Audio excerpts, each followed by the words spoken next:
key to muscles and wealth. It's game day men's health. I went by Friday. A little quick B12 shot before the weekend. Got me ready for the State Fair of Texas. Yeah, well, I'll be heading in there very soon myself to sample a little peptide. They got a little one-shot peptide you can do. They told me on Friday when I was in there for my TRT. They're like, hey, you're heading to Denver? We got you covered. They got you covered in a number of different fronts at a Game Day Men's Health. Go in, get your testosterone checked. That's free. And then they will come up with a plan for you from there. So if it's low, they'll help you out. Maybe you're trying to lose weight. Maybe you just feel a little rough, a little rugged. You're not locked in. Are you feeling 50? Yeah, Go to that's a good way to put it. Men's Health. GameDay.dumbzone.com. 12 locations here in DFW. Get the most out of life. Don't just kind of, I don't know. Did you tell about the discount thing, the 10%? Did you mention that? 10% off for life? Yeah, and, TR testosterone. It says here that if you get on this testosterone, you will live forever. So this is the offer that will keep on giving. It is GameDay.dumbzone.com.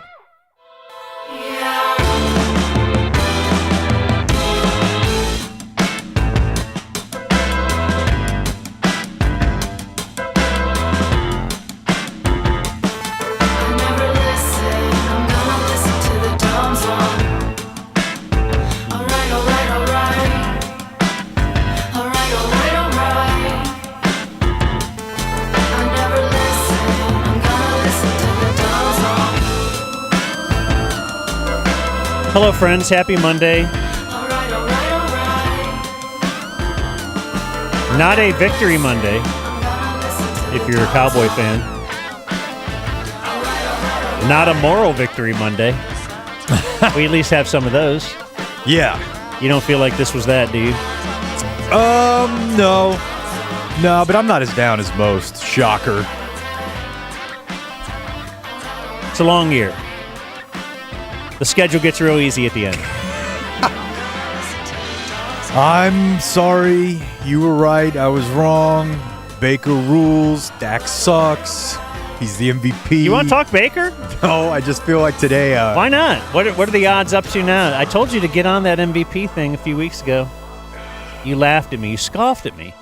Just like everyone did it. You doubted me. In the draft. I think he brought it up in jest, and then you rushed and put a bet on it, and then now you're acting all superior.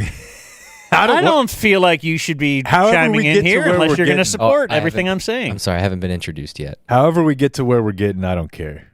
Everybody's winning. The Cowboys will still make the playoffs. I'll tell you the play right now.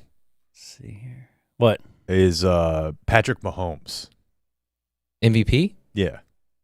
Because it's as low of the value you're ever going to get this late in the season. Today's not the day. That's a good point. Man. I think they can't remember lose last anymore. week he was like second MVP odds last week.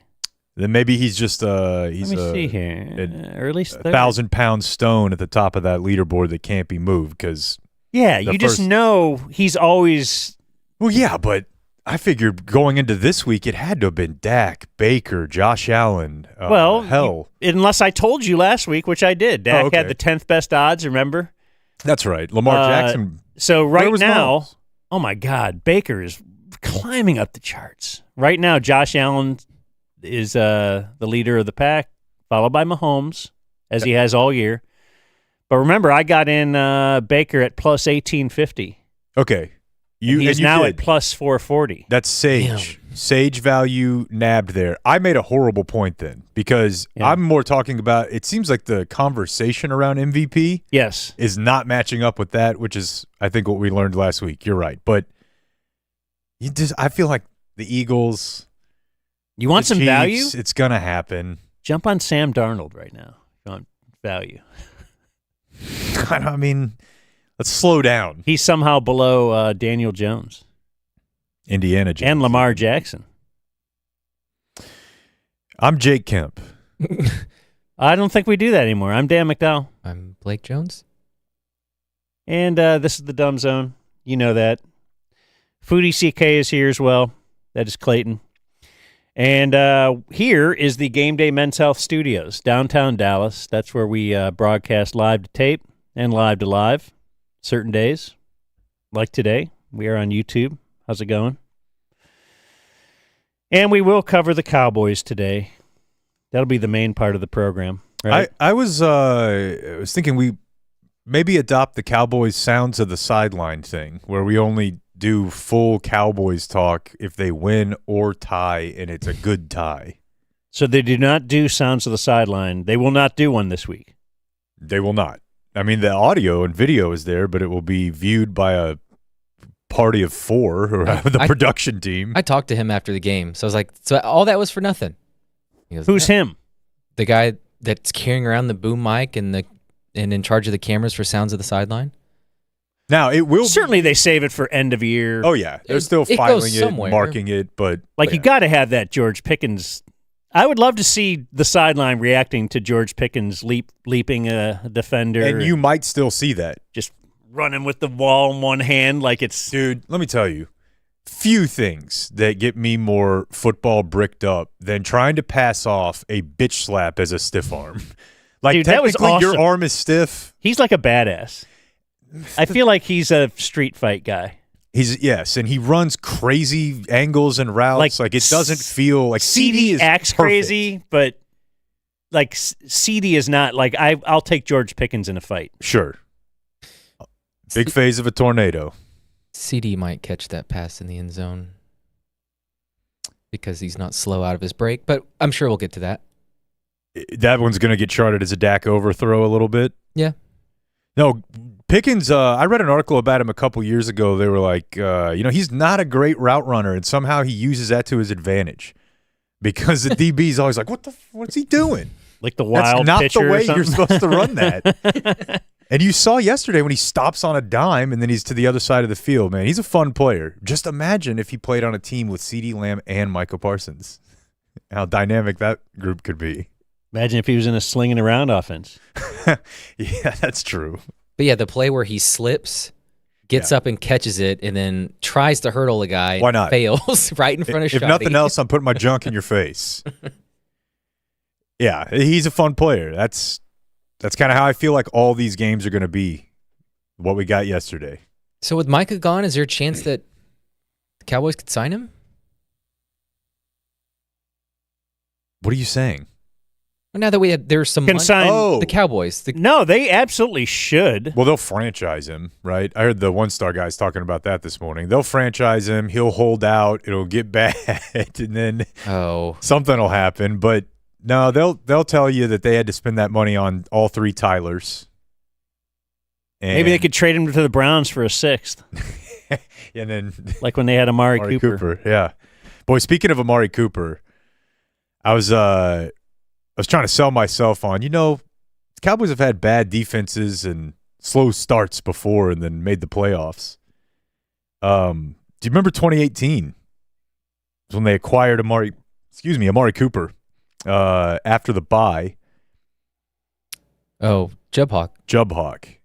I think they were 2-3, and then they lost after the bye, and they were in shambles. They might have got to 3-5, but I looked it up because I'm like, oh, man, what does this team have in common with that one? The Cowboys' defense that year through the first 6 weeks was like 8th in EPA. They just weren't getting the results yet, and then they went to reel off like 11 of 13 wins. That is not the case with this one. Is that McCarthy? No, that was Garrett. Garrett, A couple years before Garrett. They went 10-6. They won in the first round, and then the Rams beat them in the second round of the playoffs. But my point is, that year I remember being like, okay, they're not as bad as this record looks. The defense isn't as bad as people think. I confirmed this morning, this team and that team are very different. Very different. The Cowboys are bending and breaking. Well, before we get to all of that, let's do a weekend check. We'll throw it around the room. It'll be brought to us by Trident. They have a tune-up special. So Trident is our garage door company. Garage doors, gates. Access. Yeah. What is it? Trident Access Services. It's txtrident.com. It's 817-512-1212.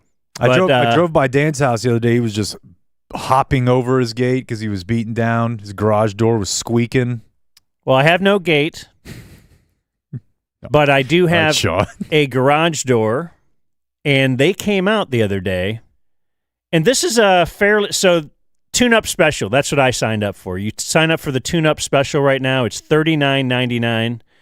They'll kind of make sure everything is running right, make sure the ball bearings. I don't even know if there are ball bearings involved with garage doors. Sounds manly. But there's some stuff there. How about a little oil, a little lubricant? I don't know. I don't know what they do. But so they showed me, I've recently had, so right before, I got new garage doors before we ever discovered Trident, and I regret it, because so they put these garage doors up, and the guy showed me, like, it's been making a noise. And I'm like, yeah, I should do the tune-up special. So they put these garage doors up. The Trident guy was showing me, yeah, look here where this giant screw is out of the wall. And this thing could, I don't think it was going to fall on the car, but, they're like, now it certainly won't. So they were checking, and they were looking, and they're like, well, he didn't put it in the stud. You know what a stud is? I do. I don't. I know it's like a big hard piece of wood or something, right? Like it's something. I don't. Yeah, it's like the place you're searching for. You get a stud finder. I have a finder, of course. Anyway, they put it in a part of the wall that doesn't support that, and it was literally falling down. And so the TX Trident guys, the Trident garage door guys, fixed it up. Anyway, this is why you should do this. Your family could have been in that car. Oh my gosh. That could have killed puppies and kittens and my priest was over. But my pastor was over. And, would you save all those people for $39.99? Dan would. You should too at txtrident.com. 817-512-1212. Get the tune up, and then you get 10% off on all repairs. Okay, let's do a weekend check. You know what? I'm going to start because I'm not going to give you my full weekend check. I'm going to save for tomorrow. And I will tease ahead that tomorrow. So I was at the fair, the State Fair of Texas. We were out there at the behest of Rivian, our guy Stu with Rivian, the luxury electric vehicles. And we were doing a cornhole competition against the Soroy boys, the Soroy program. By the way, so that wasn't fair at all. They cheated. It was rigged. I haven't heard about this. Y'all lost? We lost. But again, the Soroys will cheat on you. What was it close? I don't know if he intends to save this for later, but we did lose, and I'm not positive, but I do believe I led our team in points.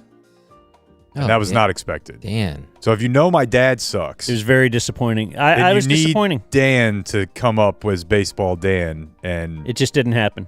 Didn't happen. Didn't have it in me. But I also think it was rigged, that they cheated and it was stolen. But after you guys, after we did the appearance and did the game and all that, you guys went to the game.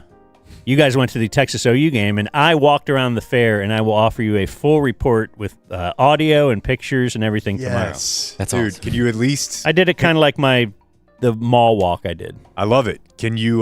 So like haven't been and to the fair subscribe and all that stuff for tomorrow. I haven't been to Patreon the fair in tomorrow. 10 years. Patreon.com/thedumbzone, probably. Took the dart. Can you answer... Like you. One small question. Okay. The thing that I sent you to look for, did they have it? What did I go look for?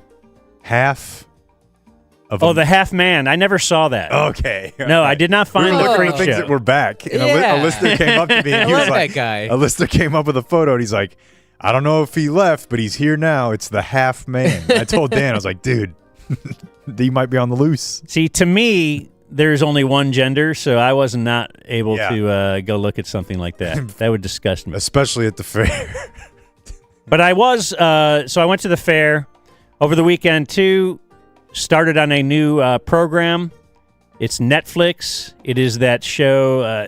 I don't like the way they do this sometimes. They label it's monsters, and then they have separate labels for each. Anyway. Oh, this is like the train wreck.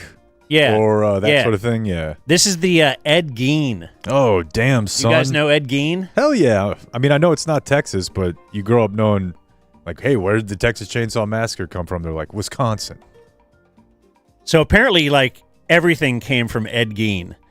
Like Silence of the Lambs, making a suit out of skin. I just said everything, and I was ready to reel off like 7 things, and I can just tell you one. But I think it's just the genre, right? Like that slashery sort of genre. But he was a serial killer, and anyway, the actor is very surprising. I couldn't put it together until searching it, and it's a very cleaned up Jax Teller from Sons of Anarchy. Did you ever watch Sons? No, but I'm familiar with him enough. The famous guy. Yeah. What is it? And he's Brit, isn't he? He's a Brit, but he's great. He's great, but you can't tell it's him. And anyway, just starting to get into that. It's great. It's great. I love you and your family. Like I 100% know that the girls will come home and you guys will either review or... You can't watch this? Are you out of your mind? No, sir. I'll be watching Ice Age 2 or Madagascar with the kids. Hell no, dude. At my weirdest of times in my life, I never even tried to like horror movies for Poon. That's how out on horror movies I am. I had a Larry David moment last night. This is my last part of my weekend check. Because, in fact, I ran into somebody at the fair who mentioned, hey, I heard you mention once Empress of China in Grapevine, and I started going there, and it's great. And I'm like, yeah, I love it. It's my favorite Chinese restaurant in the area. And... Not Hoya, but... No. Happy birthday, Brian Hoyer, today.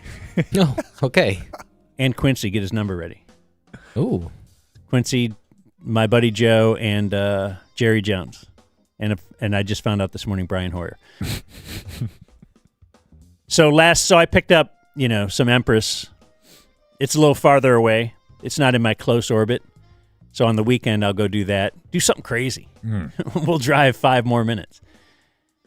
Because we order out every day. We have not had a home-cooked dinner since, name the last major holiday, and then it's probably the one before that. So Christmas and Thanksgiving, we do the home-cooked thing. Actually, we probably buy the pre-thing from Eatsy's. The point is, I went to Empress. I came home. We ate. We watched some Ed Gein. I'm walking the dogs. Wife is sick, so she's... She's sick, so she can't go out and walk the dogs and stuff. Now, she could go to book club earlier, and she could go to... Yeah, but you got to be real careful with that. She could go shopping with her friends at the Christmas Bazaar. There's already, Christmas shopping thing. Oh, yeah, my wife was there all day Saturday with the kid. But... It was something at in Fort Worth. You can't complain about that. No. Because you bite the hand that feeds there. Why don't you just walk the dogs? Yeah, so no, I go walk... Oh, yeah. If she'll leave. So I go walk the dogs, and... was talking to my neighbor John, and it wasn't just him. Then all of a sudden, his wife comes out, and the kid, and I meet the kid's boyfriend, and then I meet then the brother, and so everybody. I'm talking to all these people about the game and about this and that, and they're going to something and whatever, just having a neighborhood talk, fellowship. And then they leave, and now I'm walking with the dogs, and I'm looking down at the dog, and I look down, and oh my God, what is that? So I had spilled I sit there watching TV eating. Oh, my God. And I had spilled this huge thing. Remember my how could we forget? Ejaculate shorts last week? Yeah, of course. Yeah. Well, now it wasn't like a piece of rice. It was like a big clump of rice. I don't know what happened. But it's about, 8 pieces of rice, but they're somehow stuck and clumped together, and and it was sticking right in the middle of my chest. I have a black shirt. Ugh. And so... I'm talking to my neighbor. I'm doing all this stuff and never knew it. Yeah. And so now I'm just completely embarrassed because they never said anything to me. And especially those younger ones, they were absolutely talking about it their whole drive to wherever they were going. Yeah, and it wasn't. You see that slob? It was not. It was. Hey, is that dandruff or jizz? Oh no! It was a big giant piece of food. It's amazing how big this piece of food was that it was staying there. It was defying all the laws of gravity. My keys and wallet on my car a couple weeks ago. But you're the only one who, so...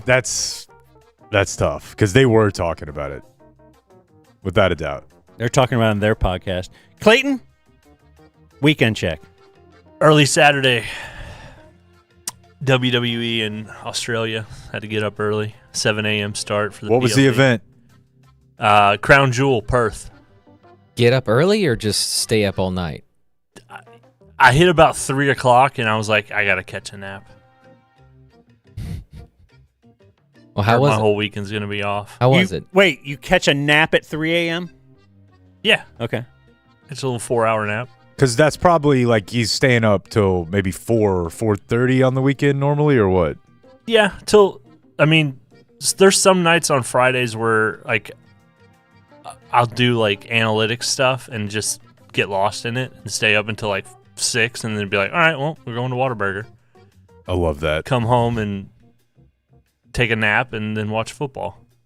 He's his own master. Yeah. So, yeah, I had that. How long is an event? And is this pay-per-view? That's the point. They're called PLEs now. Premier Live Events. Okay. And I think we need to adopt that. I like I think we need to adopt PLEs for like Denver, Yeah, or yeah. the Austin thing. Yeah, these are premier live events. Yeah. I love it. Done. And while doing that, I have the 3 monitor set up on the computer at home. So I have that up on one, and then we got a lot of stuff going on in the food space that I am not understanding. Really, like Arby's might be doing too much with these steak nuggets. Steak nuggets? Yeah, they're trying to get a little too fancy. I feel like stick to the rivers and lakes that you're used to. Early reviews aren't good. I don't frequent my Arby's that often, the one that's closest, but the reviews I'm seeing online are basically shoe leather. Oh, no. And Boy. I love a good Arby's melt, but I think they're a little out of bounds with the steak nuggets. Wendy's has taken so many L's lately. So, wait, I'm still hung up on the steak nuggets. Yeah. These are just little pieces of steak. They're It's nuggets like of a steak. skewer kebab, Yeah. right? It's just a basic. For me, I've always had the weird hang up of steak and fish at fast food restaurants. For some reason, I'm willing to eat ground beef. I'll eat your chicken. But when you say you're going to make a piece of steak or fish, I'm out. Yeah. Because I make essentially steak nuggets at home and eat them throughout the week. When you cut it? Yeah, you just chop up or if you cook it on a skewer, you're going to sear the outside part, right? But that's what it is. But I'm not buying it from Arby's. No. Also, Arby's is sneaky expensive. Oh yeah, you're Really? not getting out of there under 20. It's like $15 for me. We used to the last hammer- time I went. We used to hammer that 5 for 5. Yeah, Five the for five is how they get you in. Yeah. And then you're I- like, oh, they have premium items. And they're minimum wage pricey. job in No. college. You could live off of 5 for 5. I don't fall for that. Yeah, Wendy's is switching to shredded. They've taken so many L's. They've lost their the bacon wars. They've completely gone off the deep end. Well, who trying won to- the bacon war? Whataburger. Oh, okay. They've thrown bacon, like the things you can throw bacon on at Whataburger are ridiculous. Okay. Maybe try the new or the tender melt is back, or on the Texas toast. Throw a little bacon and Monterey Jack on that. Tell me how you like it. I love it. What did Wendy's do? They got rid of their full lettuce. They're back. They're on the shredded lettuce tip now. And Yeah. Wendy's used to be like, you go get a Baconator Junior or a Junior Bacon Cheeseburger, and you get that full piece of lettuce. Makes you feel like you're eating a real good hamburger. But no, they're going shredded now, and it's garbage. And like, just why make these changes to things that were great? And I don't understand the space that some of these fast food places think they're going to, but it's not one that I'm going to be in. I bet you will. Brother, my weekend has drastically changed to like 3 places and sticking to the hits from those places. And, I'll go try stuff when it comes out new or something like Taco Bell will throw some new stuff at you that you got to give a shot. Of course. And the last thing, and I'm still trying to find it, so if anybody can find it, I can't find it at any of the local stores. Doritos gingerbread chips. Why do we need that? Exactly. I don't even know what a gingerbread chip is. It's a Doritos chip with ginger. It's just a corn chip, but with gingerbread flavoring on it instead of your Cool Ranch. Or for the real ones, the Cooler Ranch. And I spent Somebody hooked this guy up. I just can't. Yeah, this is a red bag, looks like the nacho cheese, but it just has a gingerbread man. Exactly. On it. Why do we need this? We don't. But you want to try it. I want to try. I'm a Doritos old head, so I was getting the original 3Ds back in the day. After and we're pairing it with a gingerbread Pepsi now. Miss me with the Pepsi. All right. Dude, I saw a guy, I'll go real quick because I'm going to save some of mine throughout the week. Now that I don't drink beer, at football games and stuff, you notice first of all, it was hot as hell out there Saturday at the fair. Horrible. Our seats were in zone and directly in the sun the entire time. Soroy texted me.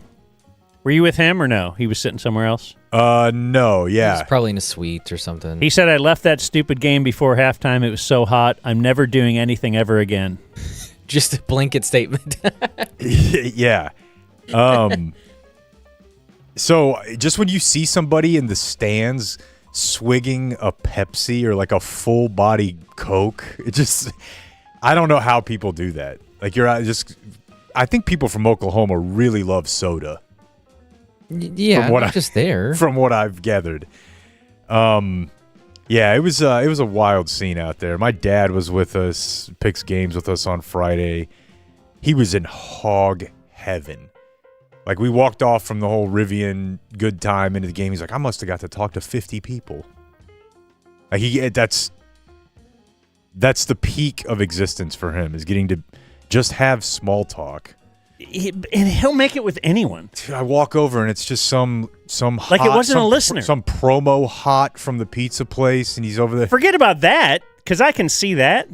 It'll be just some dude, dumpy middle-aged dude, and I'm like, oh, okay, clearly a listener, and I'll go over there, and Chappie introduces me, and the guy's he doesn't know who we are or I am, but Chappie just struck up a conversation with some guy. It's uncanny. And then the guy's introducing him to people he knows. It's great. Yeah, it's a thing. I don't know if it's great. It's a thing. But yeah, Sunday, I was supposed to play an old man flag, and I wanted to let you guys know that I didn't because they canceled. It's one of those things where somebody, a listener invites you to something, and they're really excited for you to be there, and then it keeps falling through, and you're like, it's okay. So that's the only reason I didn't come in here today, brimming with stories of excellence. We didn't do it. So what I did was I took the Cowboys jersey in my car, and I went over to the Tom Thumb to get groceries, where you'll get 10% off. And I would like, for our listeners, to, if you can, start snapping photos of your favorite jerseys on Sunday at Tom Thumb and send them to me. I was rocking my best Danucci, which got a lot of looks. I, of course, saw Quincy Carter. You're finding what you see is a lot of people who are not football fans who have a jersey in their house and can throw it on. I saw a 80-year-old woman in a Zeke. That's awesome. Just covered her whole body. 10% off, huh? Yeah, and Seems pretty good. They sell cheap T-shirt style jerseys at the front, lest you don't have one, and it won't work. It won't? No. Really? I tried. It has to be jersey. I had my Des Bryant jersey and was very upset when she said it has to be a real jersey. Man, I don't know how I would have handled that. I was not happy. Because it feels like those jerseys are there to bait you, and maybe you buy one of those and get the deal. But what I'm telling you is you're going to see some wild old Cowboy jerseys, the torn up, tatted. It's nobody who's fired up for today's game. I'm going to wear my gear. and go to the grocery store. It's people finding a jersey for a deal. Well, here's a Ken Hamlin. And Over this. Dude, I've seen a Ken Hamlin at the grocery store. I've seen a Jeff Heath. And then you get up to the register, and it is a little demeaning when you have to go over and be like, hey, man, the thing. And the power that they have. And it's like some 16-year-old, 17-year-old kid. I don't think he really spoke English. Didn't look like a football fan. I'll put it to you like that. He's like, oh, okay, football. Oh, my God. Fuck. And then so he's like coming over. It's uncomfortable if they don't immediately recognize that you deserve the discount. So then I asked him to take a picture of me and my jersey. I feel like I got even. Here's a grind my gears. All bakeries should be open on Sunday by at least 10. I know you guys are probably not in the bakery space, but it's insane for a bakery. Like, what's the top spot times that you'd go to a bakery? What were you getting? Cupcakes. Oh. But I don't know. There's one near my house. I'm like, all right, well, I'm probably going to try to open this door of this place 3 times ever. The fact that it's closed this time is not helpful. You doing this for a party? No, for the olds. But I think that's does it need to be open on Wednesday, Tuesday morning? It's a bakery. Be open on the weekend. Do church online. A lot of people do it. And then just the final thing of, I guess this is kind of how Clayton's weekend is all the time, but I can't describe to you the feeling of not having your kids around, not having your wife around, and not having to work. Like, there's maybe 50 of those hours left in my life. But when it hits you and you're standing there and it's like, I can do anything, really. There's maybe one thing that would be bad, but it's hard to realize how different your life is mentally at 40 than it was at 25. Like, I briefly was back in that place where it's like 11:30 on Sunday morning. I have everything done. Maybe I'll just sit here and watch football. Where's the bong? It's Sunday afternoon. Anything is possible. It's too much freedom. It really is. I'm like, I'm gonna need to make an appointment at the massage place. Do something. And then your kids come back and it's like, here we go, dude. They walked in, punch, hate each other. They've been fighting the whole way home from the beach, clearly. And now they're just dumping them in the yard, and everybody's pissed. Mom's pissed, and it's like, here we go. All right. We're back in the mix. Had a good weekend of football. I wouldn't even know what to do. I know. Because, yeah, I think back to my 20s when I didn't have anything to do. And sometimes I would want to go back, but then why? What would I even do? You feel lost. You're so free. You've got business to tend to, though, on the weekend. Let me do sponsor love on the 15s. Sponsor love on the 15s. This one will be for Flooring Direct DFW.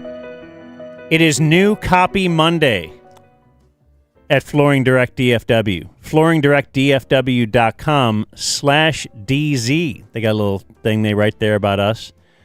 But unlike most things in the world, this is not about us. This is about what Dan Ratliff says, our most aggressive promotion in years. 40% off. Up to 40% off on select installed flooring. Of course, they bring it to you. They will bring their whole store to you. That's the bit. They will come direct to you. It's DFW owned, DFW based, DFW proud. They have in-stock carpet starting at just $1.99. Installed with pad. With pad? All these other people. You're insane. Throwing the carpet down. They also move the furniture out and back in and all that kind of stuff. We know someone else who got had a different company roll in there, and they had to pay movers and then go live somewhere else for a while. Flooring Direct. And they'll meet or beat any competitor's offer. How about that? That's all you need to know. Oh! Let's get this straight for the holidays. Do you see copy point number 4, the last half of that paragraph? Look at that. Or Wait, I guess, yeah. Flooring Direct will meet or beat any competitor's offer for a limited time. They guarantee that this in-stock carpet will be installed in time for Thanksgiving dinner, Blake. I think you'll have maybe some family around for the holidays. Or they'll get it in. Yeah. Or they'll pay you $500. How about that? Why don't you get your floors done? Quit being such a jerk. I need new floors. I was waiting for a happening deal. This might be it. This is happening. Happening deals at flooringdirectdfw.com/DZ. I had a very 90s Friday night because last week Argyle played on Thursday, so kind of had a glimpse of your freedom where I actually had to hang out with my family, I guess I should put it. And so I thought I came up with a smart move of saying, look, I'm gone a lot. You got me for a night. Wife, you play in the evening. And so when you plan something subpar, you can't gripe at me when I'm not around. You had your chance. I can see the vision. It doesn't feel like it worked out. She knocked it out of the park. Okay. We went to a Chinese buffet, which I hadn't been to one in years. And there's a really good one in Garland. And I think I doubt that, but go ahead. No, You're saying there's a good Chinese buffet in Garland. in general, my thought, and I think the particularly, it probably applies across the board, but particularly with ethnic food, where there's more crime, the food is better. Like, it's just Garland is poor. It's just a fact of life. These are real Chinese people. No, I think they have real Chinese people at Empress as well, but I wouldn't discount it based on it being Garland. Is all I'm saying. The kid loved it because, you want some chicken nuggets with some lo mein and some watermelon and grapes? Have at it. I don't care. Eat whatever you want. And he was blown away. Shed a tear to establish the run guy's eye as his kid's getting value. Yeah, just loading up. And with two boys, we'll be back at some point. Then we hit an arcade. $10 to get in. Let the kid go wild. Play whatever you want. And we finished the night because Amazon sent their Christmas catalog early. God, do you know about this, dude? This is poison to the American young family, Dan. You should have to ask for it. I don't need that sheet. I had no chance. What do you mean they send you? Like an actual catalog, a physical? Yeah, it's throwback, baby. But it's Amazon. Yeah. Mm-hmm. Okay. And it's super nice. I didn't see any prices. I think it just like lists what it is because the price will fluctuate, I would imagine. But it's poison. He was blown away. Like I was here, just pick out a few toys for your birthday, and he's flipping. He's like, oh yeah, I want this telescope. Oh yeah, I want these cars. Oh, I want this. But he, like for I don't know. You used to always flip through the sharper image. Oh yeah, East Bay was a big one for us too. Well, obviously, like we're in a digital. He was blindsided that there was a catalog full of toys that he could look at and pick out. And so yeah, that was our 90s Friday night. Dude, we had to look for it last night, and when she was told I can't find it, she's like, we need another one tomorrow.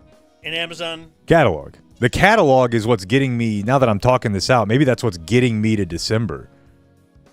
Because they're blown away by it. It's really, really weird to see now that you say that. Yeah, no, it's cool.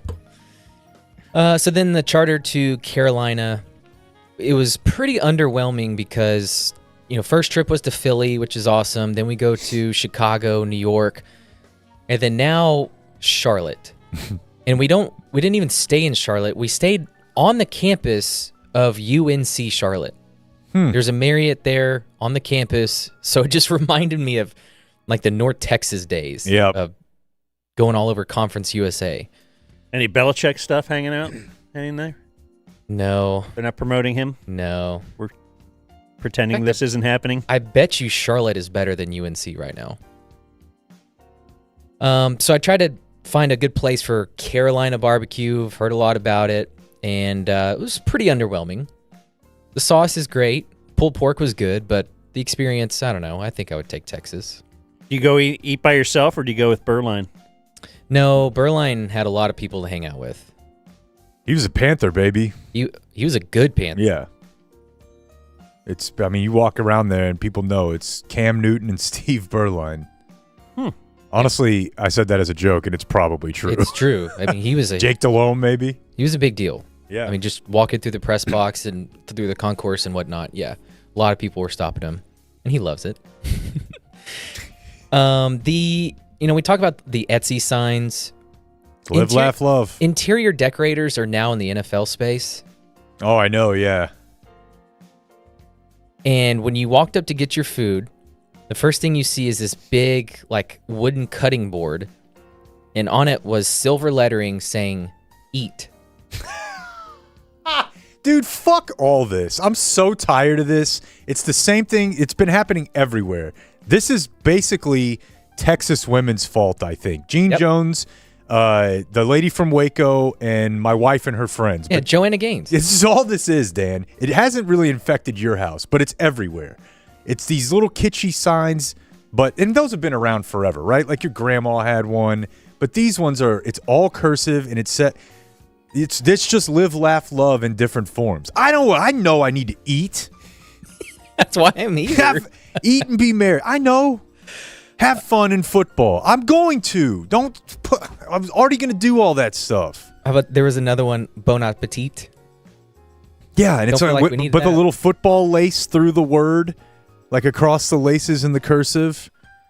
But my favorite one that I saw back there,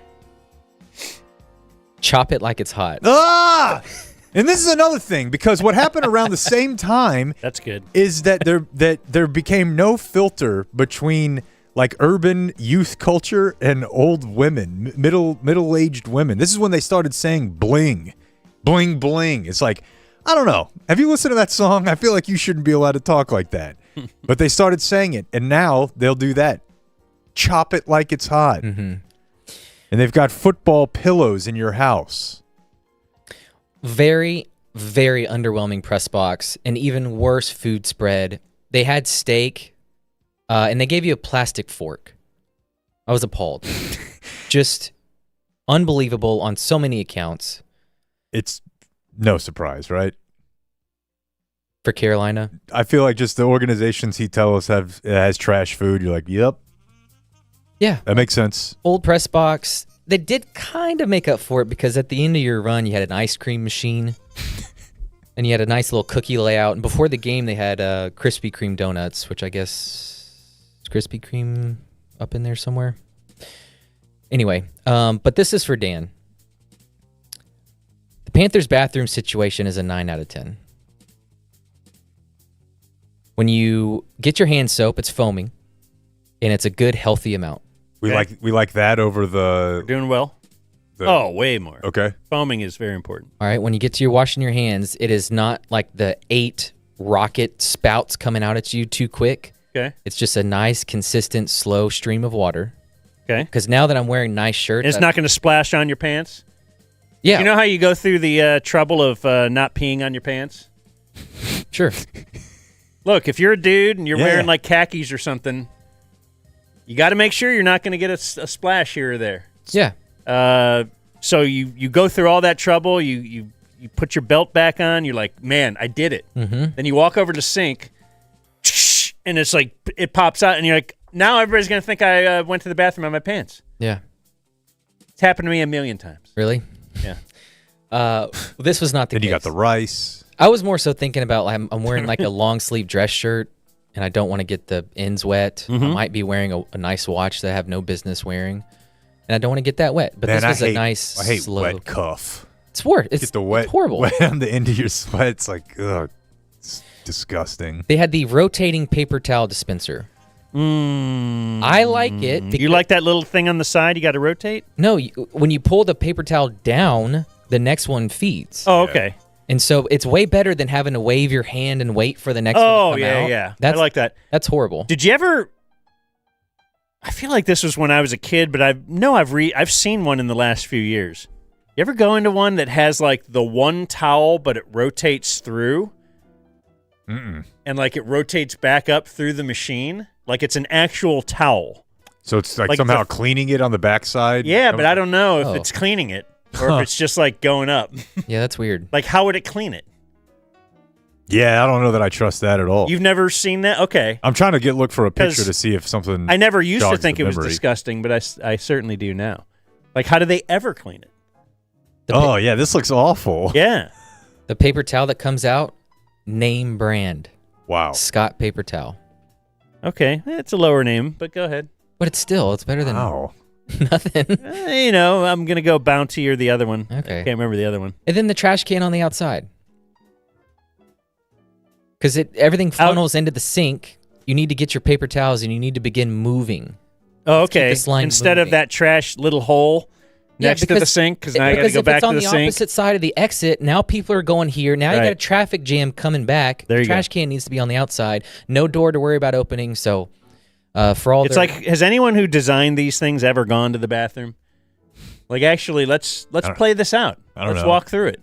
We once worked in a studio for a decade that was Right. clearly That not- they didn't let the hosts, like, hey, what would you think would be good for a studio? They were just like, no, we'll just give it to the chief engineer who's never done a show, doesn't know anything. He just, like, let's just let him put the headphone jack, like, was right here in the middle of in front of you. So if you, like, the thing is sticking up, and then you couldn't put a paper down and look at it. Like, you had to, or you couldn't put your computer right there. It had to be over here. Okay, so did you see if the Jerry Richardson statue is still there or not? I didn't go around. It was raining when we got in. Do you remember that whole bit? Oh, yeah. He sold the team and said On one condition, you got to keep that statue up. forever. It was And then- it was removed in 2020 around the time of the George Floyd protest. Yeah, I thought we did that story. We did. But that was after he was able to withstand his comments on Jeans Day. The Me Too thing? Yeah, he had a very Johnson County sheriff approach to his relationship with female employees and their attire. And then the charter ride back. I think he said, I bet you got to lay down to get those on. It's like extra horny. Jerry Richardson said that? Yeah. Someone stole my bag on the way back. What does that mean? So I decided to go with like a duffel bag because I got to pack my suit and it's pretty cool how it folds or whatever. And I tried to buy one that doesn't look like any of the rest. And here we are. Someone had confused my bag for theirs and snagged it. So now I got to meet up with this guy who I don't know. Oh, they took it from the Cowboys. So after the charter, all the bags that were underneath get, funneled down and you go get your bag and then you walk to your car. They just lay them all on the ground. Yeah. Yeah. And so then I walk and I'm the last person there and there are no more bags. And I did everything I was supposed to. And in Charlotte, I was right in line. So there wasn't even one bag, the bag that guy didn't pick? No. How did that happen? I don't know. And so he's going to give you your bag, but you're not going to be able to hand him his. Right. He has a quest. That's not my fault. Yeah. You get off the train. So I just, okie doke. Guess I'll go home. So someone else bought a bag that looks like your bag. Nope. Oh, it doesn't look like your bag at all. He just took it.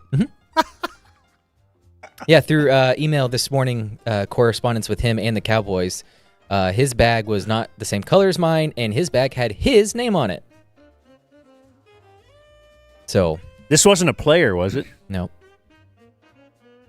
Can you at someone least in the tell media? us, is it someone who should and will feel, do you know how much I'd be shaking if I, like in this current job or at the ticket, if we got on a Cowboy charter and I did something like this and Is it someone I've ever heard caused of? a single email You've heard of their company. to and from the Cowboys that I had made a mistake like that, I would be pretty petrified. I was even nervous sending the email. Yes.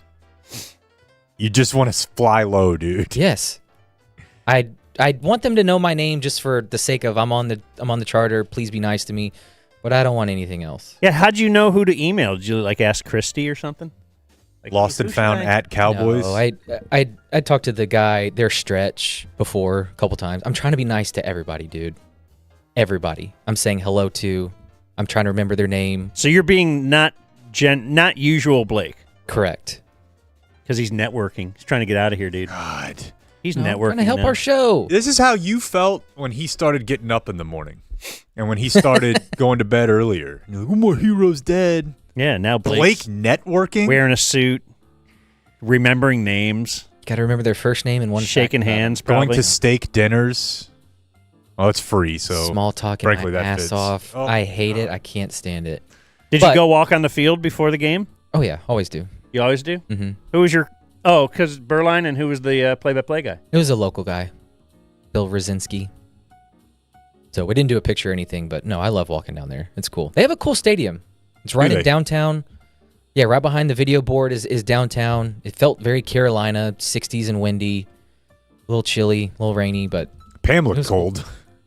Or I seemed cold. I I don't saw know. her walking around. She can't even walk in a straight line. What does that mean? She started like angling towards the field, and her handler had to like nudge her back. She's not Mr. Magoo. She's got the lady that blows out the candles for the 100-year-old. Oh, stop it. There we go. When'd you get back?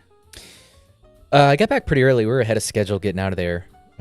So we landed about 7:30. I piddled around trying to find my bag for a while, and I was home before 9. And then I had I was on the Cowboy charter, and 13 hours later, I was on the DART train. That's life, Trying bro. to experience a little bit of both worlds here. Yeah. All right. Well, that's a weekend check. And since we don't work for the Cowboys, we will actually address the game in something we call sports. From the wonderful world of sports, Radio Sports Scoreboard. Oh, yeah, I like that. Brought to you by our HVAC company. CommunityDFW.com. That is how you can contact our good friends at Community Mechanical.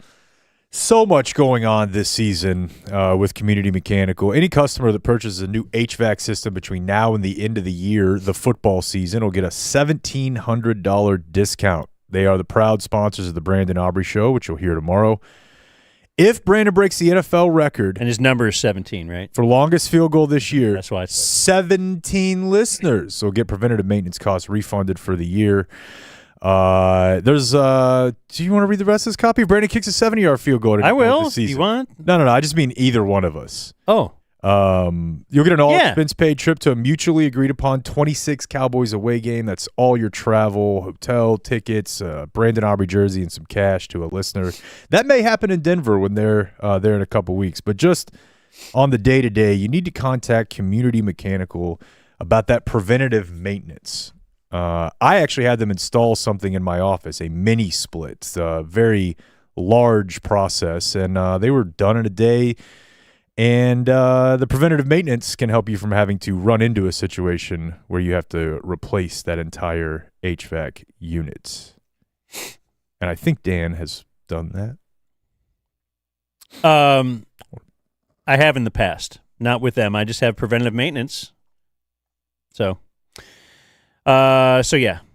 What's up, Community Mechanical? What's up, Dallas Cowboys? Lose 30-27, last second field goal. We never got a chance to see Brandon try. That Wait, snuck when did up on they- me, by the way. What? I was like, oh, shit, the game is about to be over. They're not going to be able to stop the clock. Yeah. I didn't put it together. How long was that last drive? Because Over with, 6. with Yeah. 9:20 left, it's tied up.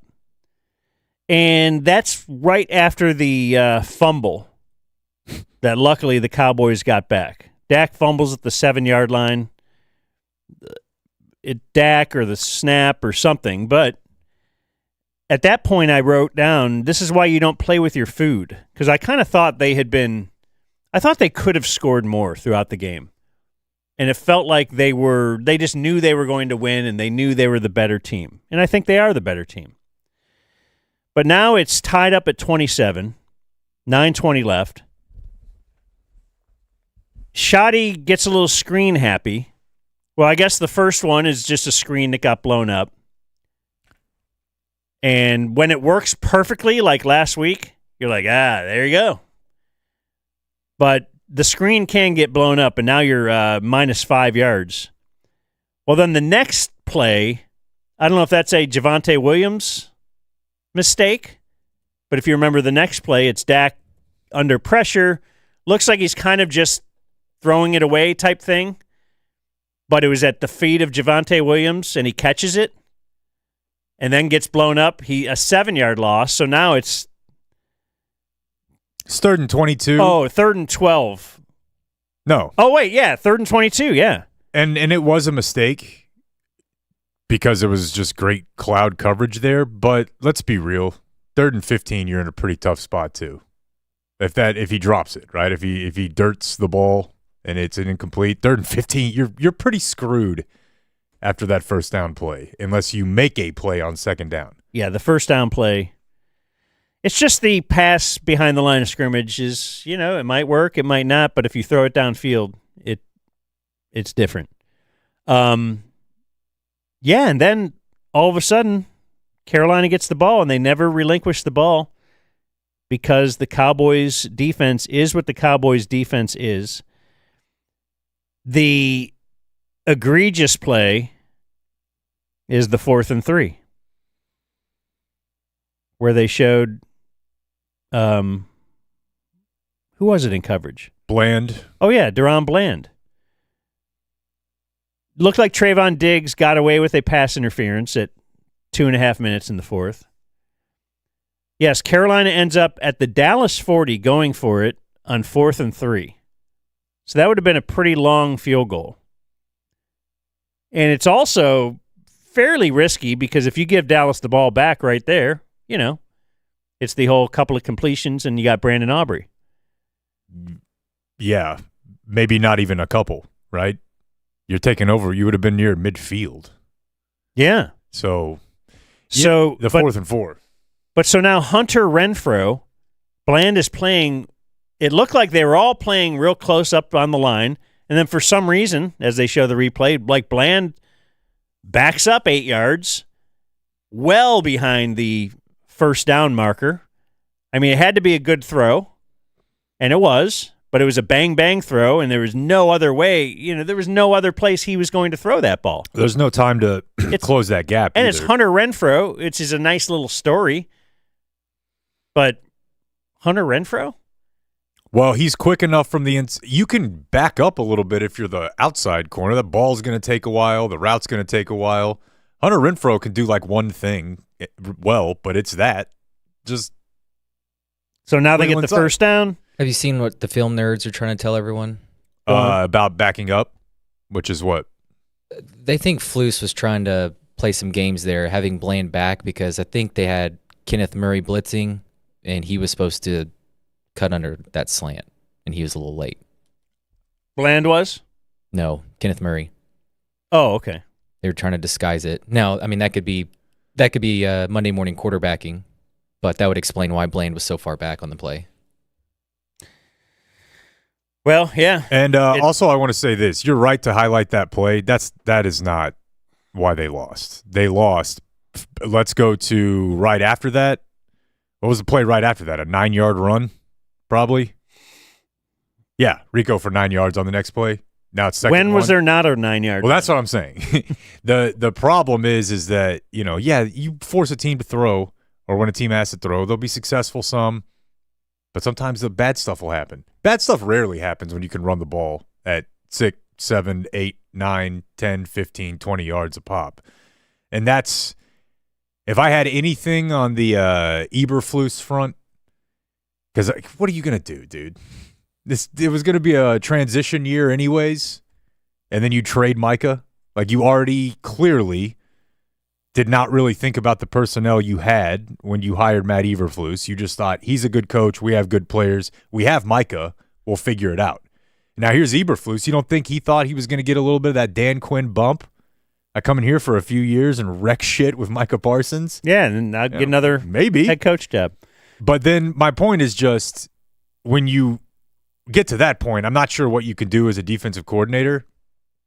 But one thing you have to do, I feel like, and this is just the Madden in me, I guess, you got to put like 8, 9 men in the box every play. And you're just going to have to leave receivers on an island. And you know what? If Justin Fields or Bryce Young or Russell Wilson or whoever it is that day can throw for 500, so be it, so be it.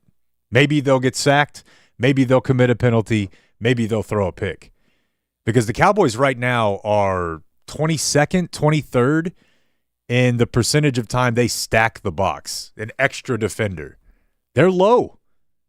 They play off the ball and they don't blitz because they're trying to play bend but don't break. But they're doing both.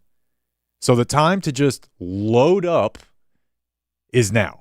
Like, especially at the end of the game right there. Like, dude, you can't let them run the ball down the field. And then it's hard to let somebody score in the NFL, right?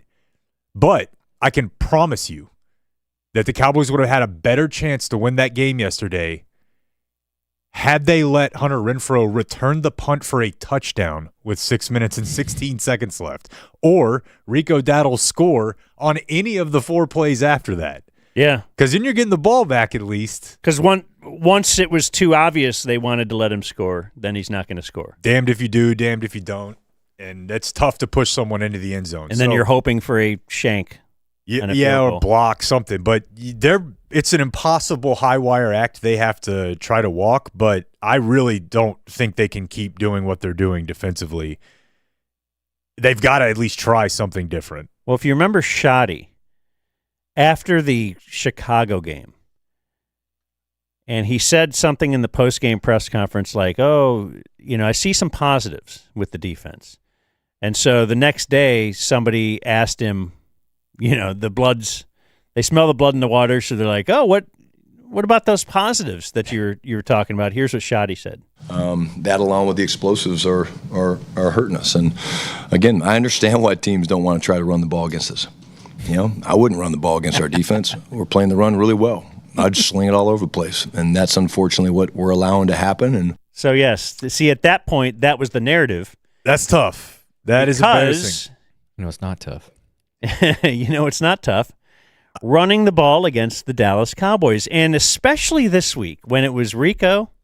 He has 200 yards last week, and he starts spouting off in the media, and you're like, well, what are you doing, dude? You're Rico Dowdle. I don't know that you should be saying this is a Rico Dowdle revenge game. Like, people are just learning who you are. And you would kind of think if anything could, you're going, what that guy can do. So let's just make sure we try to stop that. And the problem is they probably did. They probably did all notice what he said. They probably did say, okay, we're going to really try and stop their run. And then he ran for 7 yards a carry. Effort-wise, that's pretty bad. I'm sure they were dialed up for it. It's horrible. Effort-wise, I'm sure they were like, we're going to stop Rico. I haven't watched enough watch the tape. For me, that looks at the advanced box score to see how they played the run. But as Shoddy said in his post game, it felt like it was 4 yards before they were touched on half their carries. That is a function of playing a soft defense. I think they should treat every running back they play for the rest of the year, be it Rico Dowdle or Saquon Barkley, like prime Walter Payton, and make the game plan. This is the best running back ever. We've got to do something to stop it. Because, Christy Scales asked Jerry about Rico's comments before the game, and he didn't take it real serious. With their run game, Carolina, Rico Dowdle with over 200 yards last week, a career day for Rico. When he said the Cowboys are going to have to buckle it up coming in here, that fire you up a little bit? I mean, what else is he going to say? But kind of fun. Well, I've been in here for the last hour.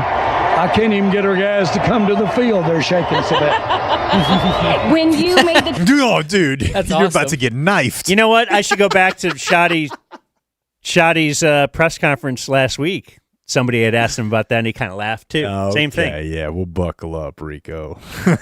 Dude, you're rarely going to have a player that take over a game like that, or running back in the NFL anymore, and it was Rico Dowdle.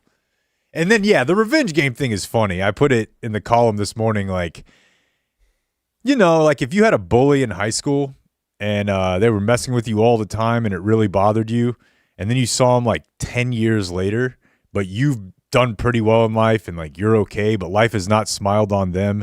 They're in a wheelchair. They have the cancer kazoo. They're got lesions all over them, and then you just go up and beat the brakes off of them. You didn't really nobody's going to be like, you got revenge. It's dude, it's the Cowboys defense. That's not revenge. Everybody's doing it. Everybody will continue to do it if they keep playing it this way. But Rico's a good player. I promise you, somewhere in those archives, there's a lot of me hyping that guy up. Because I used to have people tell me, like, dude, he's the best back on the team, no matter who they have. Oh, yeah. This 7-8 years ago. Yes. Last year, for sure. Yeah. I mean, then the Zeke redemption tour. But it's not about Rico. It's about this defense it's a Big 12 team. I feel like I did when I was watching Mahomes and Tech. This is exactly what it was like. Every few weeks, your defense will get lucky enough to where your offense can score 50 and prevail. That's where they are right now. Okay, he didn't rush for 200 yards. Okay, good. Yes, 183 and 56. It was over 200 yards from scrimmage. I thought he had rushed for 200 yards too. Pretty striking that the Cowboys couldn't run the ball at all. What they have total? A total of 31 yards rushing. It was a weird game from a play calling standpoint. I mean, I know Greg Olsen was hammering it a lot. The first and second down run calls. That Panthers defense is pretty legit against the run. They've got some bodies. They fly around pretty well. Like, their numbers are good. But I'm with you. I'm with Greg Olsen. You just got to figure out a way to get the ball in the air more. And I think that's where having not just Lamb out, but the Turpin thing, I feel they really feel that. Flournoy was feeling himself a little bit. He's now got a first down celebration. He's now What was it?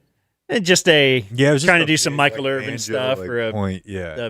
bow and arrow or something. I don't know, but he's got some stuff going on. What I'm just saying is, wow, all of a sudden this guy has a big game last week, and he had a catch real early for a first down where he didn't do much throughout the whole game, but No, he's a guy. I mean, he's really nobody did except, well, I guess Ferguson had a touchdown, but George Pickens, he's fun.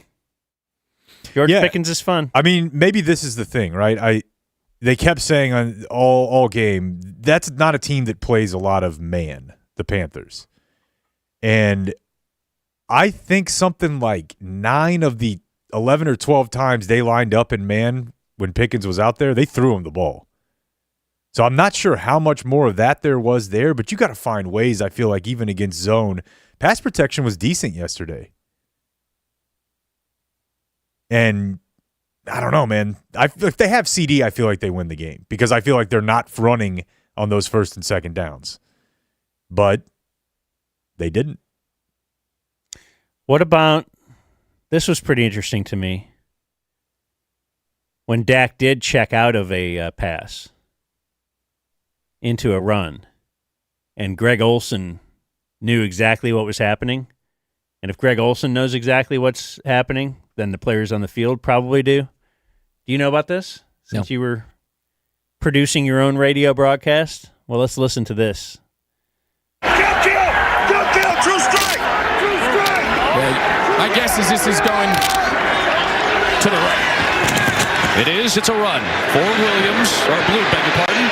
And good penetration again. Mike Jackson from the cornerback spot was there to kind of flatten out Jaden Blue, and then he gets some help to finish him off for a loss of 2. Yeah, again, just die slow death. This is who Carolina wants to be today.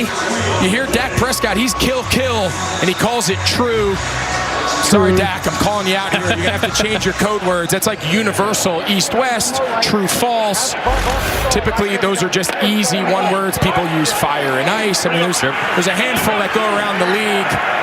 True to the right has an R, false has an L. Yep. Where would you think that is? Google your favorite antonyms, and you'll probably find a good pair. There you go. I mean, I didn't know that stuff.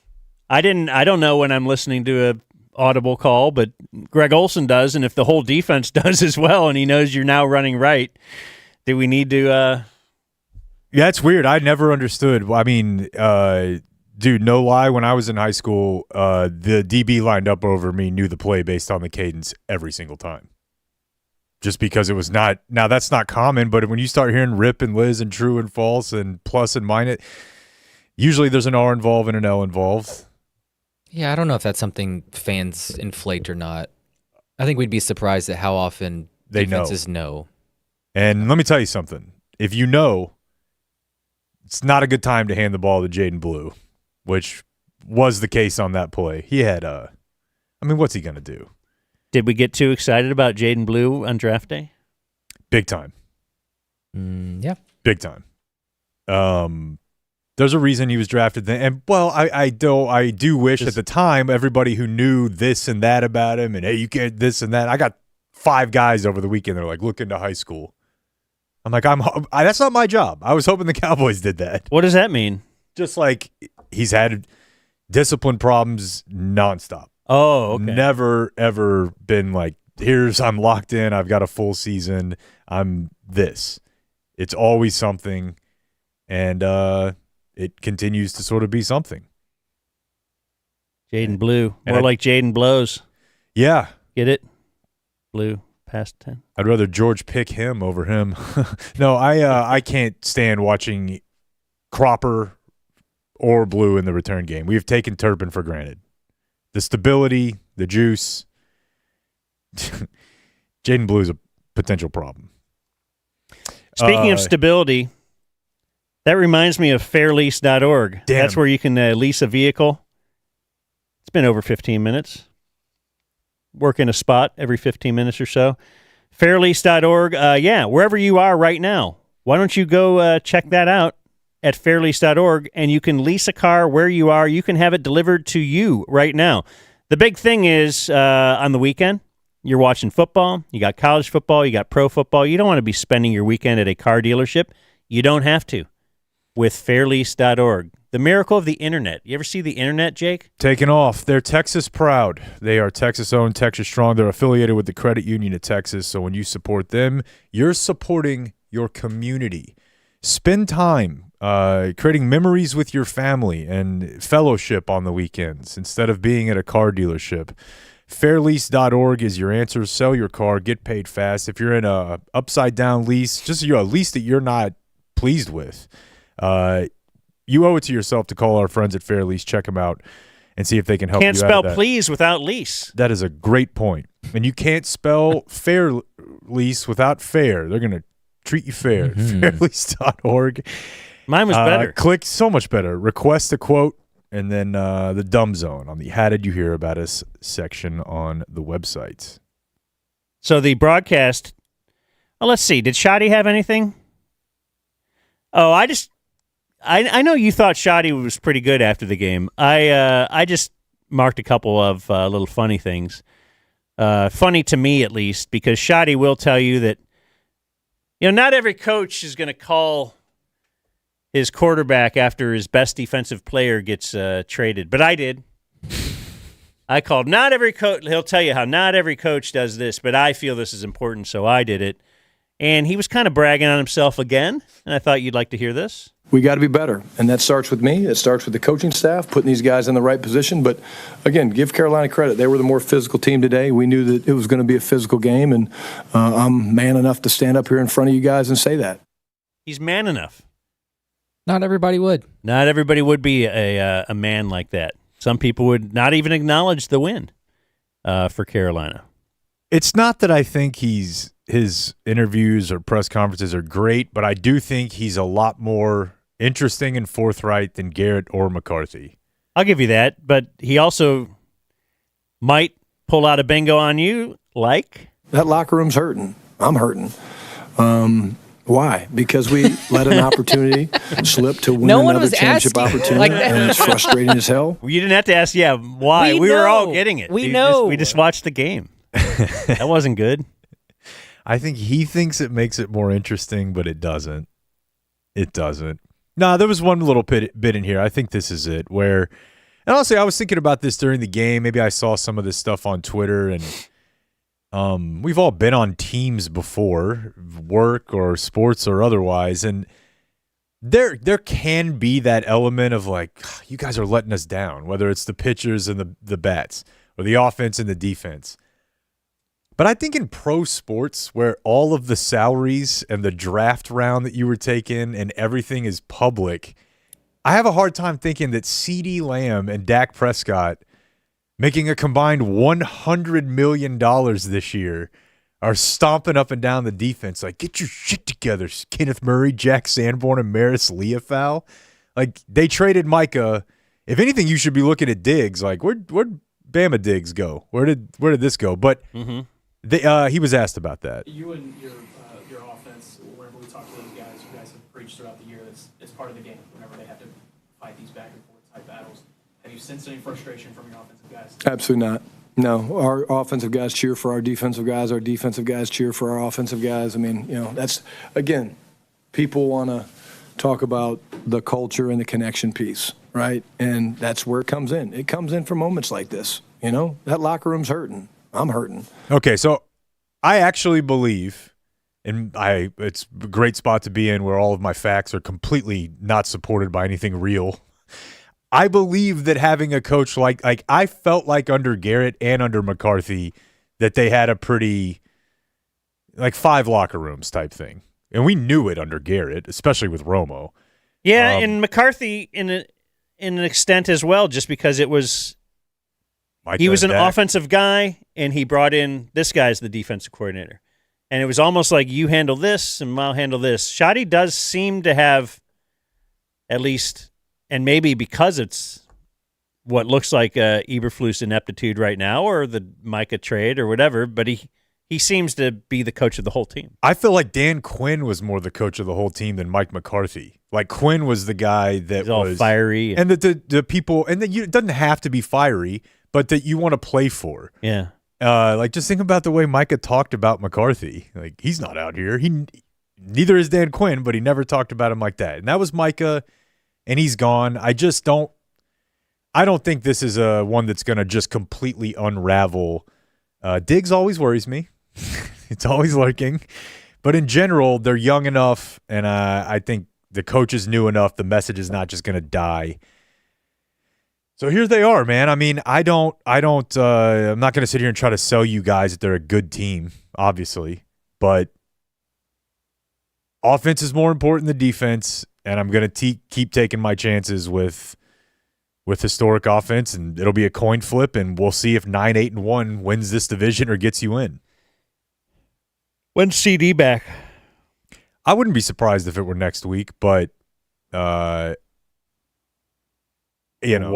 Pat?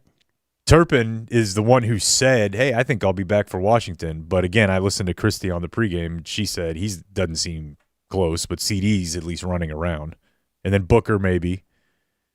And then they started the window for Overshone, the Maxi Kleber of the Cowboys defense. A sort of mid-tier bit player who's a little bit proven that you can build the whole boat out of. Just because you have no one else. Yeah.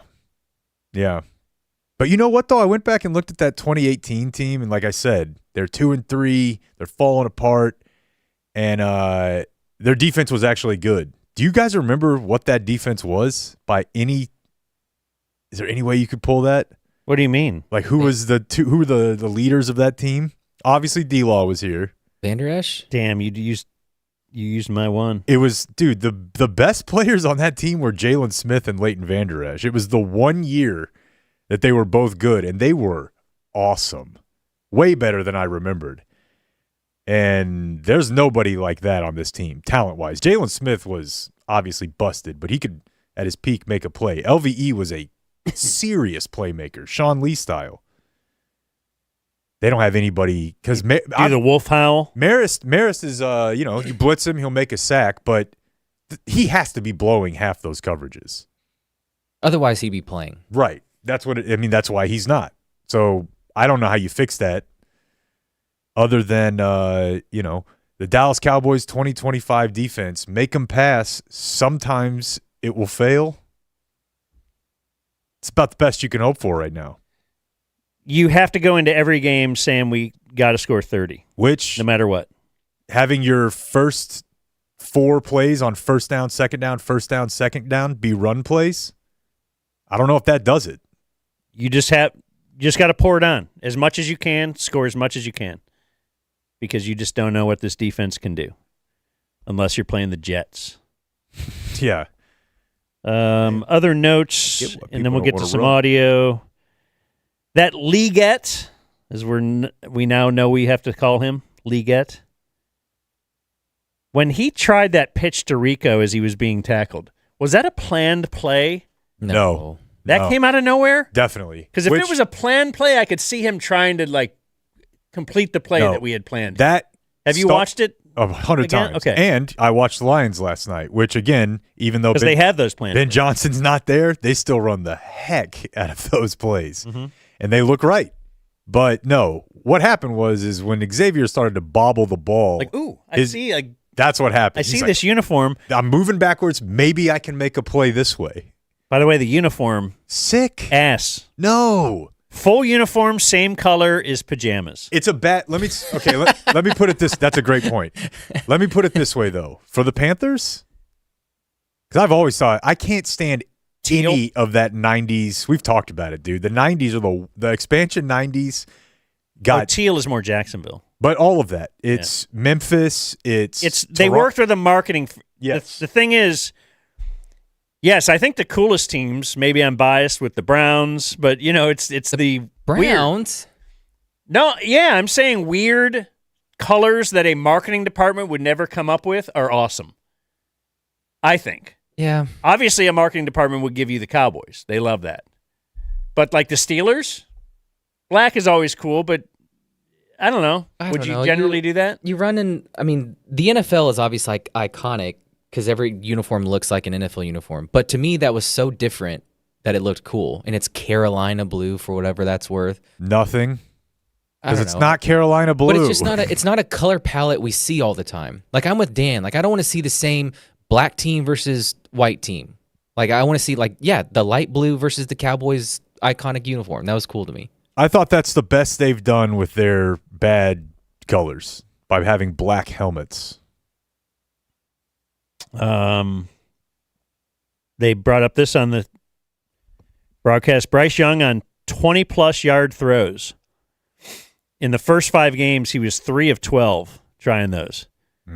And as of their note yesterday, he was 3 of 3 yesterday. Yeah, I think I can follow up on that. At the end of the game, whatever the number was, he eclipsed his completions, yards, and touchdowns on those throws. And what he had yesterday was more than the whole everything prior combined. And that's happening every week. We're in history season. I don't know if you guys remember the Mike Nolan year, the Tabasco year, but we're back to, what is it? There's never been a team that scored X amount of points through 6 games and only had 2 wins. Like, Dak is setting records for touchdowns and yards for only having 2 wins through 6 games. Oh, yeah. Like, his numbers are incredible. Speaking of Dak, though, and look, Bobby Knight screaming at the refs, he does it because it works. Flopping, you do it because it can work. And yeah, Dak can get a roughing call that wasn't because he cries like a bitch to get the flag. That was not roughing. It was pass interference, though, if anything. Yeah. I was with Olsen on that. And I thought that was awesome because you see other teams around the league do that. It's just a complete bullshit baiting call. Like, I'm going to throw this up here and see if the receiver can work his way back in. And Pickens played it perfectly. And the Cowboys, CD doesn't do that a ton. Dez used to do it a lot. And it's just nice to be able to you just throw it up there and see if you can pull a James Harden. But they at least try to catch it. Pickens was just there to sell it. He was just there to sell it. We had the fire marshal referee. He kind of has no upper lip, looked like it burned off. Take a look at it. I like to name the refs. James Hussey? I like the guys who you can, but just take a look at him making a call, and it reminds you of Fire Marshal Bill. You may have to update the audience on Fire Marshal Bill. Yeah, you're going to have to search that one in living because I'm not going to reset right. that. We had Adam Amin. Is that who it was? Mm-hmm. With Third Leg Greg. And they had a couple of graphics. One was Bryce Young's head on a roller coaster, as they've kind of been up and down a little bit this year. Were they in Texas? They were not in Texas. Okay. But it was a light blue. Just a detached head. It was a Carolina blue roller coaster. And then what was the other Fox graphic? Oh, this was the Texas Fox graphic, the Dak and the offensive line graphic. Mm-hmm. Lathan Ransom, the rookie, on the stop. Let's go. Wait, do you have any? Give me some down, like a hoedown type of song, so I can put it behind this. I can find that. Let's go line dancing with the Cowboys. 3 first-round picks over the last 4 years. Week 1 this season, you had those 3 first-rounders, and then suddenly last week, a much different look. Why? Yeah, they went into last week's game with only Terrence Steele, the right tackle. Big news today, Tyler Guyton, the left tackle. Tyler Smith, 2 of those former first-rounders. They're back on the left side. You see him there. Can we not just say that information? You know what it is? Well, we got this department that. All right, so the Cowboys think people. Line country music, yeah, country music. All right, what do you do? Two-stepping. Yeah, line. They've had line problems. Yeah. Okay, there we go. I bet you they're not even the first ones to do that. Let's. 10 years ago, somebody was probably doing line dancing. Part of our Friday is now predicting. That's good. The graphic for this weekend. So Cowboys. So Cowboys and Indians. No, wait, I can't do that. Probably not touching that. Or is it back? Columbus Day's back. Columbus Day. That's today, right? Yeah, happy Columbus Day. That's great. Buffering Greg is a thing that happens now. I've come up with a new rating system for Buffering Gregs. He can't ever even. So Greg Olson will pause at places you shouldn't pause.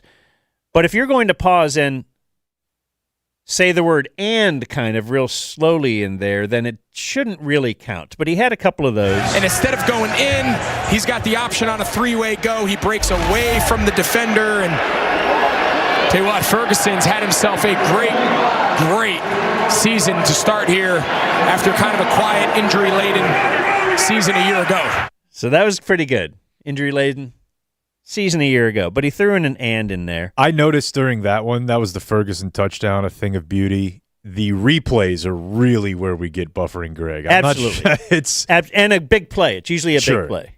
That play was just out of sorts from the beginning. You could tell Dak was trying to move guys around. It just wasn't clean. But after all that's said and done, Schoonmaker's got a shot. Just can't stick it. And again, brings up another big third down. Pretty good, but he also on the stick it in, like he had an in. And I feel like this one is pure, though. This one's a 10. In Dave Canales' mind, he's telling himself, right? He's the head coach and the offensive play caller. I've got 2 downs. DJ Dallas mentioned first carry of the year. He completely missed where that ball was supposed to hit. I think if he keeps it front side, at least if they get this down to 4th and 1, 4th and 1.5, he considers keeping his offense out there. He knows field goals are most likely not going to do it against this Cowboys offense. That's just an ellipses party. One of the reasons I don't like a lot of play-by-play guys is that they are haircuts. They are morphing into each other. It's rare to get somebody just with an accent or just something with some kind of a flavor, like you know who they are. You seem to with the color commentators, but not as much with the play-by-play guys.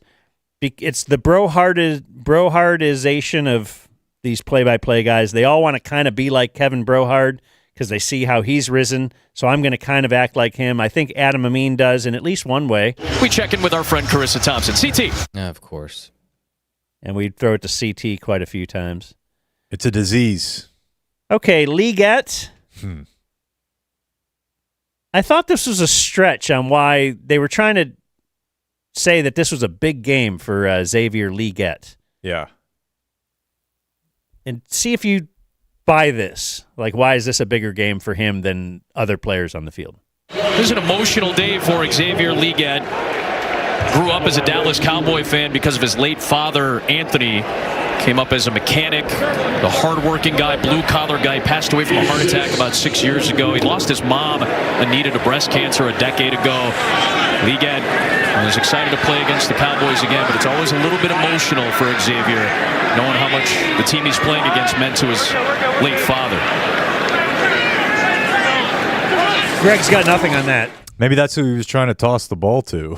He's like, oh, he's dead. I have a little bit of a follow-up on this because it does sound very weird if just mentioned like that because, I don't know, we've been led to believe that's half of the NFL, right? Grew up as a Cowboy fan. Their dad was a Cowboy fan. fan. Of course, yes. Every player that comes to the Cowboys. So I remember hearing this from Leggett around the draft, mainly just because we were really interested in him. But then there was something that occurred last week in a media availability with Xavier Leggett and an ESPN reporter that they're apparently pretty tired of in Carolina. His name is David Newton, and you're going to hear him at the start of this media scrum with Xavier from last week. Well, yeah, when I was a little man, the Cowboys are always America's team. Did you grow up following them or anything? Well, yeah, when I was a little man, my daddy was a Cowboy fan. Okay. So it's important to note here, it's this is the Panthers beat reporters. So we'd think no, that his dad is dead, right? And he just presses on. Well, yeah, when I was a little man, my daddy was a Cowboy fan. I think he won't be this week. Oh, no. For sure, I ain't a Cowboy fan. No more. What are you seeing from that defense when you look at them on tape? Okay. Well, he's dead. Dead. Kind of a Bill Gates moment there. Well, he's dead. Yeah, so I guess this guy's been getting heat. He issued an apology. And here's the tough thing for David Newton of ESPN. He wrote a profile on Leggett last year. Oh, no. Where he discussed his father passing away. How does he not remember? I don't know. Listen to how flippant he asked it. The Cowboys are always America's team. Did you grow up following them or anything? Man, you go follow them or anything. The Cowboys are always America's team. Did you grow up following them or anything? Well, yeah, when I was a little man, my daddy was a Cowboy fan.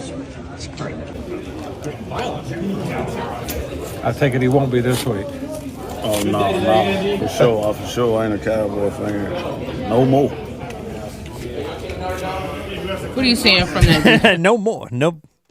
Not a fan of anything, really. So my point is, was Adam, who is very online and aware of what awful announcing is posting, is he shoehorning that in? Maybe. Like doing bits. Like, oh, Xavier Leggett's father.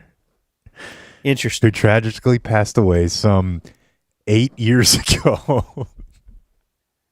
I got another thing that he said, Adam Amin. But first, on the 15s, do a little of this. It's commerce on the quarters. Qualis Roofing. Oh, my. We should mention the OG. Sponsors of our game streams on Sunday. We got another one coming up this week. We'll be doing that in the den with a roof on it. Hey, they'll put a roof over your head, son. Mm-hmm. QualisGC.com. Not under my roof is what Qualis tells me when I do something at home incorrectly. They're awesome. And any listener that gets a roof with Qualis, they pay for a $690 sit-in on your behalf or a Traeger grill. So check them out. What is it? QualisGC.com. They have an online web form. You can get a free roof inspection. They'll give you a T-shirt, a DumbZone T-shirt, not just like a wife beater or something. Gilt and large. Yeah, no, it's a DumbZone T-shirt. And then if you get the roof, but it was great. Who did I talk to this weekend at the fair? I can't remember. Big Techs. It was Big Tech. No, somebody came up to me and they said they had gotten a roof. And they were talking about how great it was, and they were saying the same thing that I said about getting my roof. They're like, didn't deal with the insurance company at all, didn't have to make any calls, just paid our out-of-pocket, what is it, the deductible on your insurance. But everything else was absolutely free. They called Qualis for a free inspection. They went, did that inspection, and are like, yeah, you actually have had quite a bit of hail damage up here. They hadn't had their roof inspected in years. So why don't just get a free inspection? Just do it. Why not use this as a pickup line? Go to the bar and specifically only hit on women who need new roofs and tell them that you can get them a Traeger grill with that roof. You know a guy. Bring him in here. Bring him in here. Guy. Do a sit-in. QualisGC.com. Back to Adam Amin. Can we please break? What is your problem? I have urine down my leg. I guess if it's doing the Blake show. The Dumb Zone. Add momentum. More audio in a minute. Hi, Rick Renner for Flooring Direct. Back in my TV days, I used to think negative publicity was better than no publicity at all. That's not the case at Flooring Direct. We thrive on reviews. A 4.7 Google star rating, top of Home Advisor and Best Picks. I won 13 of these babies in TV, but there's nothing comparing to the Super Service Award on Angie's List for 2 decades running and still champion. Get your free estimate today. We've got the best prices at Flooring Direct. Okay, hear me out. AT&T Stadium, halftime. Cowboys fans going wild. Music hits, boom. 200 robot unicorns take the field to sort nacho cheese packets by expiration date. You spend money on this? I just spend money on this. I cashed out $400K in equity so that I could build them all personally, outfit them with animatronics, LED lights, and I got them fluent in Spanish. Why do they speak Spanish? Why would they not speak Spanish? It's a cultural thing. It's reach. Just makes sense. So let me get this straight. You refinanced your home to take cash out to build a herd of bilingual robot unicorns to inspect cheese. Yeah, they don't inspect cheese. They celebrate expiration awareness, and I needed all of that money because I was going to hire Bad Bunny to do the voiceover. I'm hoping this makes sense now. Jake, your insurance policy is for single-family residents, right? Not for mythical livestocks that also have pyrotechnics. I did mean to update it, but I got sidetracked teaching the robot unicorns choreography. Please. Bye. Type. Please tell me to shut this down. I tried to. I sent the quote. He gave me a thumbs up emoji and then sent a gif of a mythical creature, unicorns. I understood that to be legal acknowledgement. No. Not in my world. Was it blue ink? We'll fund it. We'll cover it. And if you dumb it up, well, we'll be here to fix it again. Why should people watch DZTV? It's on. It's on every night. It'll make you feel better about yourself. Stock tips, medical advice, what to do when your wife goes to book club. The meaning of life. So I can keep my job? DZTV. Weeknights at 9. On More 27. Deep. Thoughtful. Meh. I just got rear-ended. Should I call the insurance company?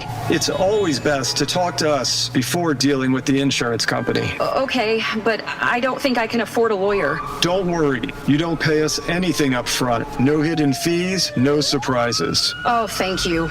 I feel so overwhelmed right now. Before you call the insurance company, call Frankel first. Frankel and Frankel. Call 214 or 817 all threes.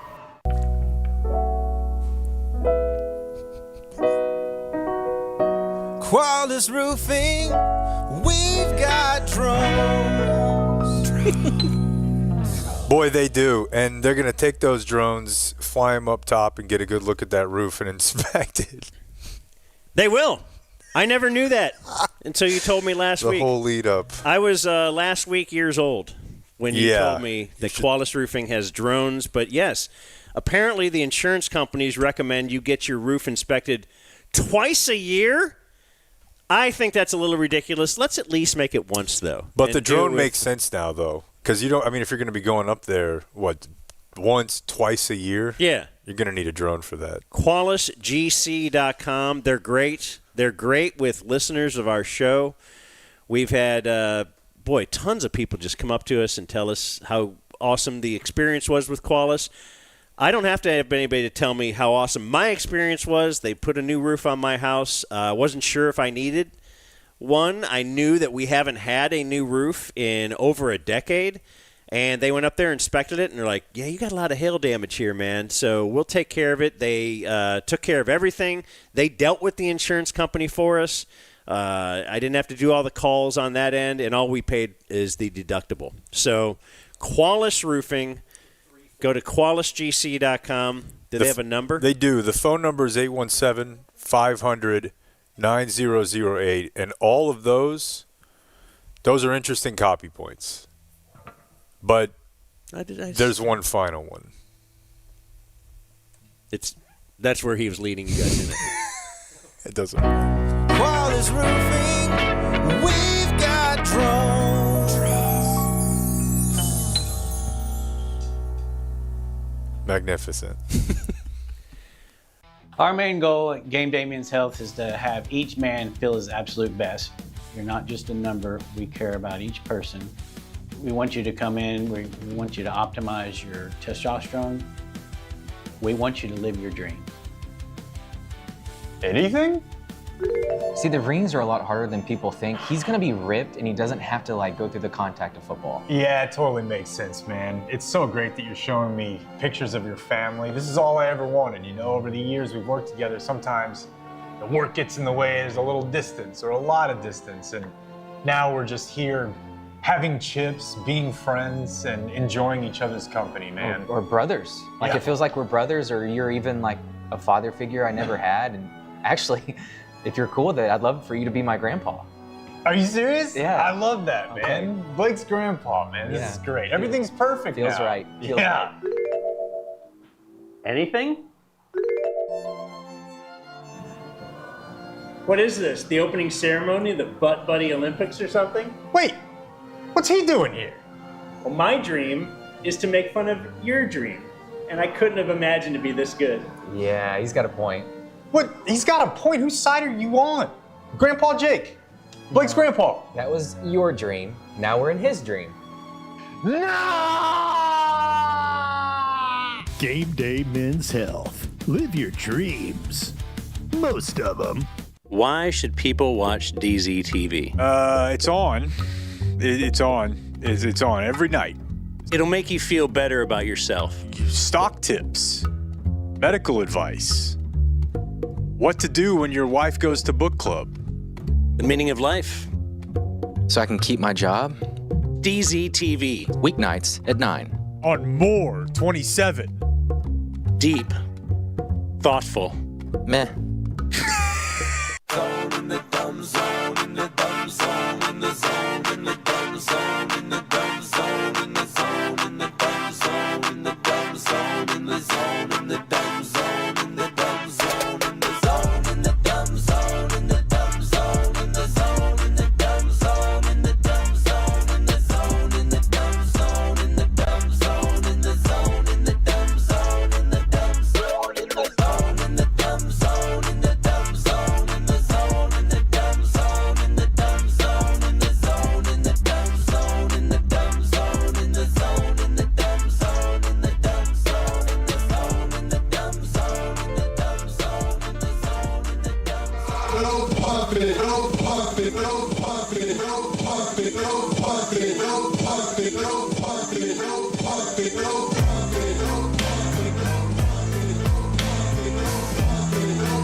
Carolina Panthers with sharp teeth and claws. We growl to win this game. We call pro football.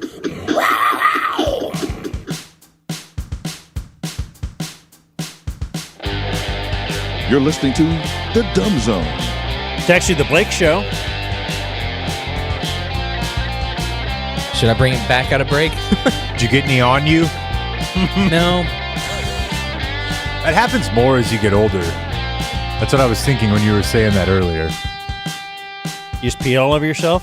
Yeah, I think it's the game day people here. It's probably more like there's more in there than I think as I get older. I think I shut down things too quick. Interesting. Like as I get older, it's like, oh, that's it. And then Yes, we have some game day men's health people in here for closing remarks. We could introduce on the couch Sarah right now. That's not a man. No, I said people. Game day people's health. Isn't that what you were trying to get it changed? Oh, yeah, to? but no. So woke. Women help men. Right. Yeah, they do. Yeah, and she can help you out there. But we'll hear all about it later. Do you mind hanging out for the rest of the show, Sarah? I guess I should have asked that when we're off the air. Yeah. In case you actually do mind. Yeah, I don't mind at all. I can hang out. So Blake interrupted us. We were playing audio. It's the Blake Show. We'll do whatever he wants in general. Thank you. But so we have Pam Oliver. Oh, yeah. Who you said needs a little help walking straight. Well, in the third quarter, she was just like walking into the wall. You don't have to make that up. She's not a limb. Roomba. It looked like a Roomba. Pamba.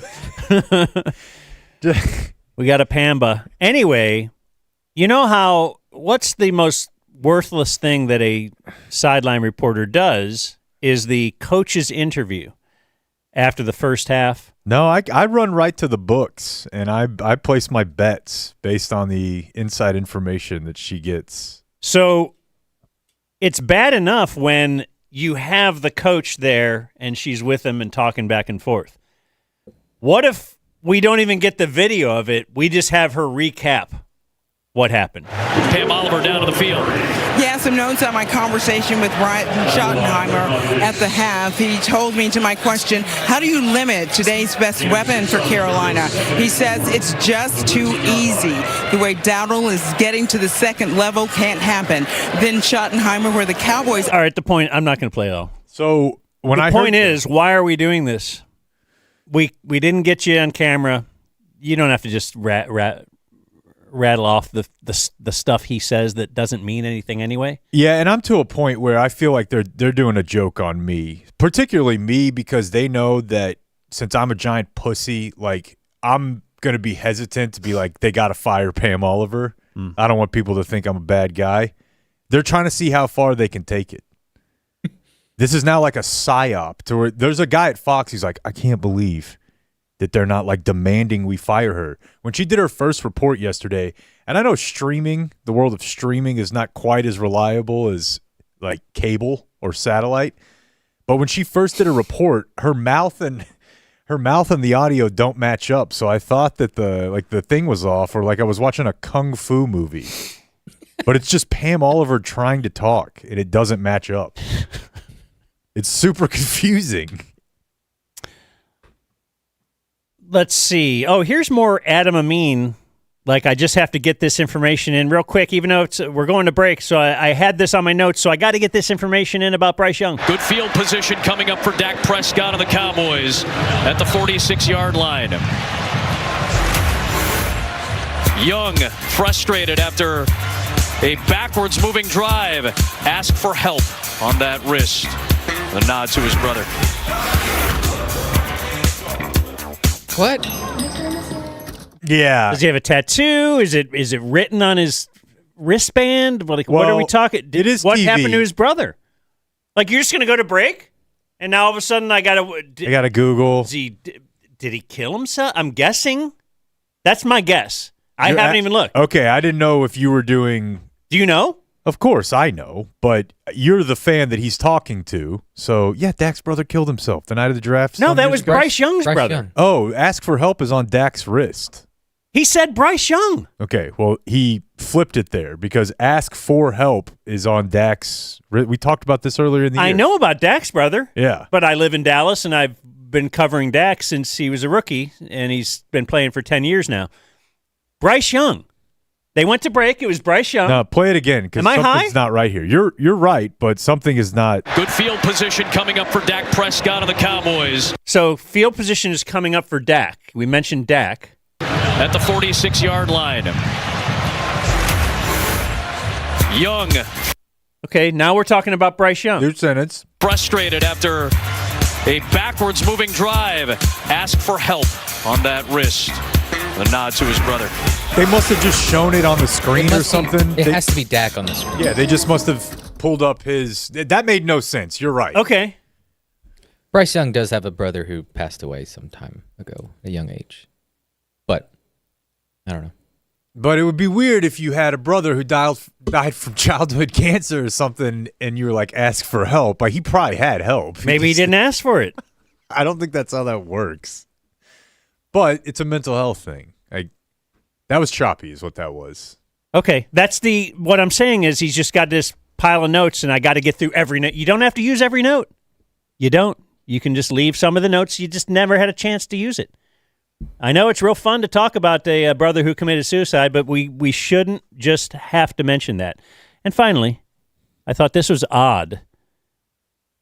They're talking about how Dak is climbing up the ladder of Cowboys passing history, and he's passed Romo, or he's on his way to Romo. He's going to pass Aikman now. Past Aikman in yards. Yeah. In passing yards.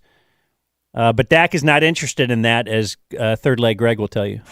For the second most passing yards in Dallas Cowboy history, and barring injury, Dak Prescott is going to pass another colleague of ours over at CBS, Tony Romo. Yeah, and he had some interesting quotes last week before the Jets game when they told him he was getting close. He said, the only stat I care about is I want to catch 5, which is the Super Bowl with Roger Staubach and, of course, Troy Aikman. Well, what if we catch Danny White, who got to the NFC Championship game? Should we set our bar a little lower on who we're going to catch? We're talking 5. Dak wants 5 Super Bowls? All right. Well, if you this is his goal? If you wanted to lose 100 pounds, you should set your goal at like 200. Because if you set it at just 100, you might lose 50. Maybe all along, Dak's goal has been Danny White, and that's why he has been getting bounced in the wild card round. And sometimes the divisional. So round. now his goal is 5 Super Bowls. And maybe now he will make Why not? Let's just go after Brady. Championship. I don't. What if we go after? No, what I thought was super lame about that is they show the graph. They're like, huge day for Dak. I'm like, no, it's not. No, it isn't. You can't just decide. This is made up. You can't make this thing up and then be like, the person that we made it up for is excited about it. Prove it. He just told you he's not excited about it. Who's excited about yards? Passing yards. We're making graphics for Goose? Like, get out of the Stone Age, pal. No need.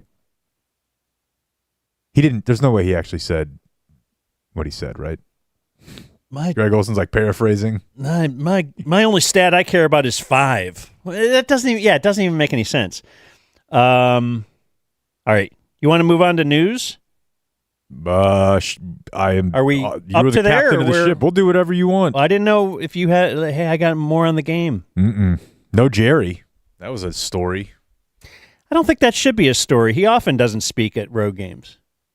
I feel like the noon too is usually a no-go. But I think this year he has been. So everybody's thinking, what does this mean?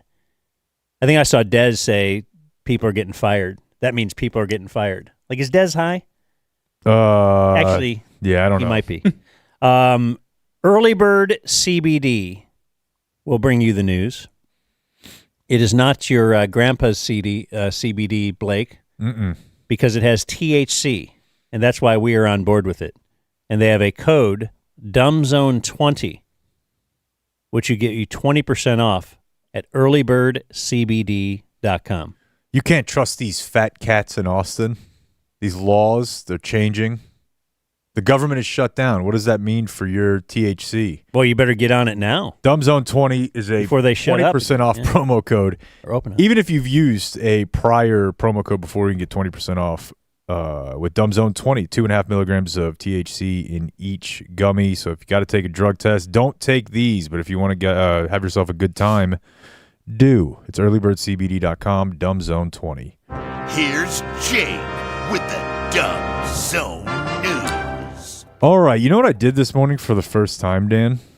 I went to the Google Trends view to just look at what people are talking about. You can feel free to chime in on any of these news stories as well, Sarah. Oh, yeah. Sarah from Game Day Men's Health is here. Yes, thank you. She's a lady She's, who knows about men. yeah, it's my specialty. That's probably a good specialty to have. Mm-hmm. Well, there's male gynecologist, so. You know what's funny about that? It was always like a dream growing up. Wasn't that like a little kid thing? Like when, not a kid, but early teenagers, like, boy, I want to either be a Playboy photographer. Yeah, I think if or you're a a gynecologist, young boy, that'd be great. You probably have the dream of being a gynecologist until you see what a vagina looks like. Until you get in there, and then you're like, God damn, I've been working for this? This feels way more like science than sex. This is, yeah. not good. They don't just save you just the pretty ones. Like you get. I know. Yeah. I know. All of them. It's the same way for penises, though. So You say there are pretty ones, do you? Man, I don't know. I feel like there's a much higher range on the vagina than the penis. Like the variances. I don't know. Most I've seen some penises pretty are- big variances with some penises. There's variance in what they are, but is there variance in how they look as much? Yeah. Yeah. Don't you ever watch porn? Yeah, and it's mostly just kind of it's usually got the straightaway. You never know what you're getting down there. And you know what? The other thing, too, is you want to be cool about it and be like, yeah, that's not how gynecologists would be if, male gynecologists. But I know guys who had, like, parents or uncles, guys who were gynecologists. They're total creeps. They're absolutely just the giggity guy from Family Guy is, like, got the job. But no, the search trends. You ever do this, Blake? I just want to know what people are talking about. And you can localize it. Yeah. It's over the last couple days, or over the last 24 hours, it's Columbus Day and Indigenous Peoples Day. And then if you if you make it just Texas, the third search term is Brian Branch. Just to let you know what we're about down here. Who is that? The guy from the Lions who punched Juju Smith-Schuster last night after the game. Oh. And it caused a massive fracas. That was awesome. Yeah. Good time. He slapped him. He did kind of slap him. Because Juju comes up like, Well, hey. Mahomes wanted to try to get a handshake, a little shithead move from his part. Come on, dude. He's clowning on him. He was laughing at him when he scored earlier, and then okay, just good game. I know that move. It's an a-hole move. You're trying to piss somebody off. That dude's going to miss a game. He is going to miss a game. I don't exactly know how my school district is handling this. What did yours do? You don't have a district, right? But Indigenous people or Columbus Day, like, they're basically just like you're off Friday and Monday now. At school, when we had Columbus Day growing up, we talked about Columbus. And it was my understanding that whenever we were calling it Indigenous Peoples Day, we were doing it that. Now I think it's just like the J.J. Abrams thing of it is Columbus Day or Indigenous Peoples Day or whatever you want to call it. Both of them come up on your phone now. Yeah. So what's the Gulf called? I'm going to go with America, Yeah. In case they're listening. It's a lot more America. Lake Worth police are investigating an attack at a dog park. Bullfrogs. Excellent work. Excellent work. I don't know if this has made it to Trackdown yet, but a 47-year-old woman was attacked by a brown pit bull Wednesday night at this dog park. She was bleeding from arms, legs, all over. They spoke with the dog's owner prior to meeting the victim, but were unable to find her, the dog, after the attack, right? So they show up, and they're like, hey, we heard there was a dog attack here. And they see this lady with a pit bull with Lululemon pants hanging from their mouth covered in blood. And they're like, I don't know what happened. And then they found the lady, and that lady was gone. They do have from the cameras her name. They got a mugshot. She's 45. Autumn, which is a very Lake Worth name. Mm-hmm. So, yeah, they did find the dog who was with the suspect's boyfriend at the time. So they surrendered that one.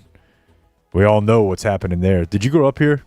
No, I didn't. I'm from Deep East, Texas, actually. Okay, you grew up in Texas. Yeah. You know what's going to happen to this dog, right? He's going to die. How? They're going to cut his head off. Because of rabies? No. That's a B as in boy. They don't cut his head off if he humps somebody. Rabies. Oh, rabies, I said. Okay, yeah, rabies. Sorry. What is that, a cereal? That was the urban myth or urban legend, which we now know to be true. When I was a kid, is if a dog attacked somebody, they were. Did you look up Autumn Billings? I did. They were cutting the dog's head off, sending it to Austin to test it for rabies. So I guess that's what will happen here. You don't go to you never really had a dog park phase, did you? Me? Yeah. I mean, I know you spent a lot of time with the pups, but you were never. No, it always seems so dirty. Like, it feels like that's where I'm going to get some fleas and ticks. Plus, my dogs are tiny, you know? Yeah. I think the main thing is that you already, you were married. Yeah, and I already had a lady and stuff. Before they became popular. It's a good place to go mate, right? Or to look for a mate. It seemed to be, yeah. And then, it was a good date place. Is it? It's, well, it was described as a good date place, but every time I ever went, it was mayhem. It was not fun. No. No one enjoys themselves, but that's most, outings I'm on. You need a distraction on a date. Something where it's not awkward. You could just be looking at the dogs. I think it's fine if your dog doesn't eat someone else. There's always a few bad apples, though, that make it, less than fun for everyone. And I guess it depends on what type you're at. If you're at one of the ones over in, a trendy area where they serve beer and stuff, you're probably fine. But if you just go to the one at the park, I don't know. We try to take, your kids out there and some other dogs tackling your kid. It's a conflict zone. My dad is always in fights at the dog park. For real. He was telling me about it this weekend. Your dad's hilarious, man. I had a good time with him this weekend. I'm glad. Did you not? No, we had a great time. We just we're not the same. So if you're going to go spend 9 hours with your old man and, You need a distraction. He just runs. There you go. It's a date. Needed football. That's really when we were vibing, is when the game started. You can come together. Right. Put your politics aside. Right. On the way out there, he had about enough of my Bernie bro pitch, which he immediately started bitching about to you right away whenever we got there. I'm like, do I need that? One of the other top things I saw in this search was there was a small plane crash in Fort Worth. 2 dead. It was right off Business 287 out there out west, like Saginaw Boulevard. What do you think's better, a helicopter or a small plane? Because we were talking last week about helicopters. Oh, I think this has been asked and answered. But did you see the helicopter? Did you see the helicopter crash in L.A.? No. Online, yeah. You saw it, Dave? Yeah, it's wild. Search real quick. Oh, I'm on it. What do you think? I already know. What's going to be worse? Yeah. Like in terms of fatality? Yeah. No, just what would you rather fly on? I have both options for you. Fixed wing, for sure, airplane. Is that what you say? Yeah, and I'm mostly going from the advice of Brandon Aubrey's wife, who is an expert pilot, and everybody says the helicopter. Yeah, but she's a plane pilot, so of course she's biased. Quick look at this helicopter pilot from out in Huntington Beach that you just referenced. The headline is, the pilot who crashed a helicopter in Huntington Beach near a waterfront hotel, injuring 5 people, including himself, was known for leaning into thrills during his flights, according to a review of his social media. And that's a tough... Everybody wants to be big, badass pilot on social media. Hey, I'm doing barrel rolls, post it on the gram until you wreck it. And then everyone's like, I'm going to sue you. You're... But they lived. Completely reckless. They did live, which for a helicopter... You wouldn't expect. But the plane in Fort Worth crashed into a couple 18-wheelers on the freeway. And I guess I only really know about this because of the news, but doesn't it seem a little weird that... I mean, I don't know what the hours are. I'm sure it's a lot. But like just being able to fly a plane like around a neighborhood, it seems like something you should have to be like in the military for. I mean, was this a prop plane or was this a fixed wing? I can't tell you that I know the difference. Yeah, what are you saying? Prop plane is going to be... I mean, I know like the prop, like a propeller. Yeah, right. So like fixed wing is going to be like your small chartered private airplanes.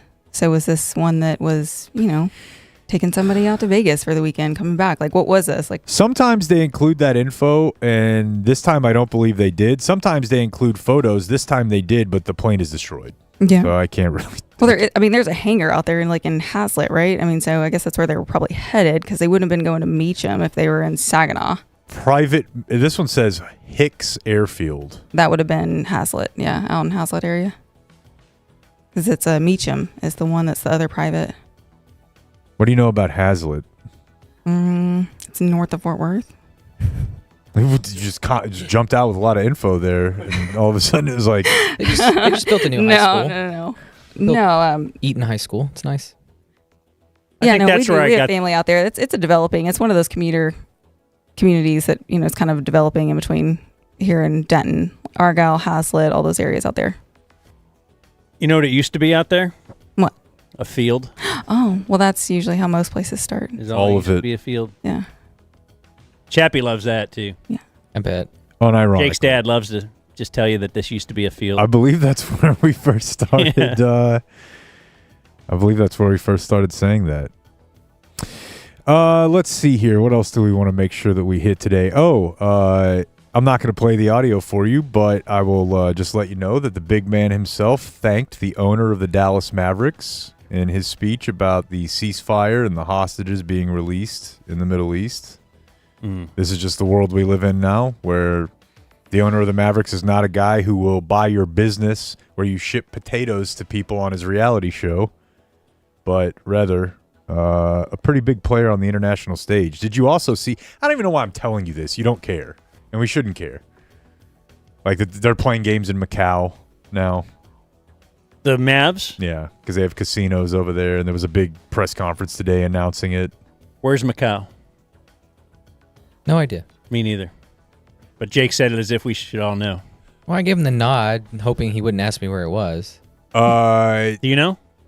No. There's probably a field once, though. Yep. It's like fake China. Kind of like Hong Kong. Clayton, if you can explain that better, go ahead. But there's It's near China? Yeah, it's like there's carve-outs of China. Like I went to Hong Kong. That's not real China. And in Macau, I don't know about the rest of China, but that's where the Mavs ownership has most of their casinos. Basically, our basketball team is run by the Chinese mob. Former basketball team. Not my basketball team. I hate seeing how good Cooper Flag is. Well, I've seen some of that online, a couple clips.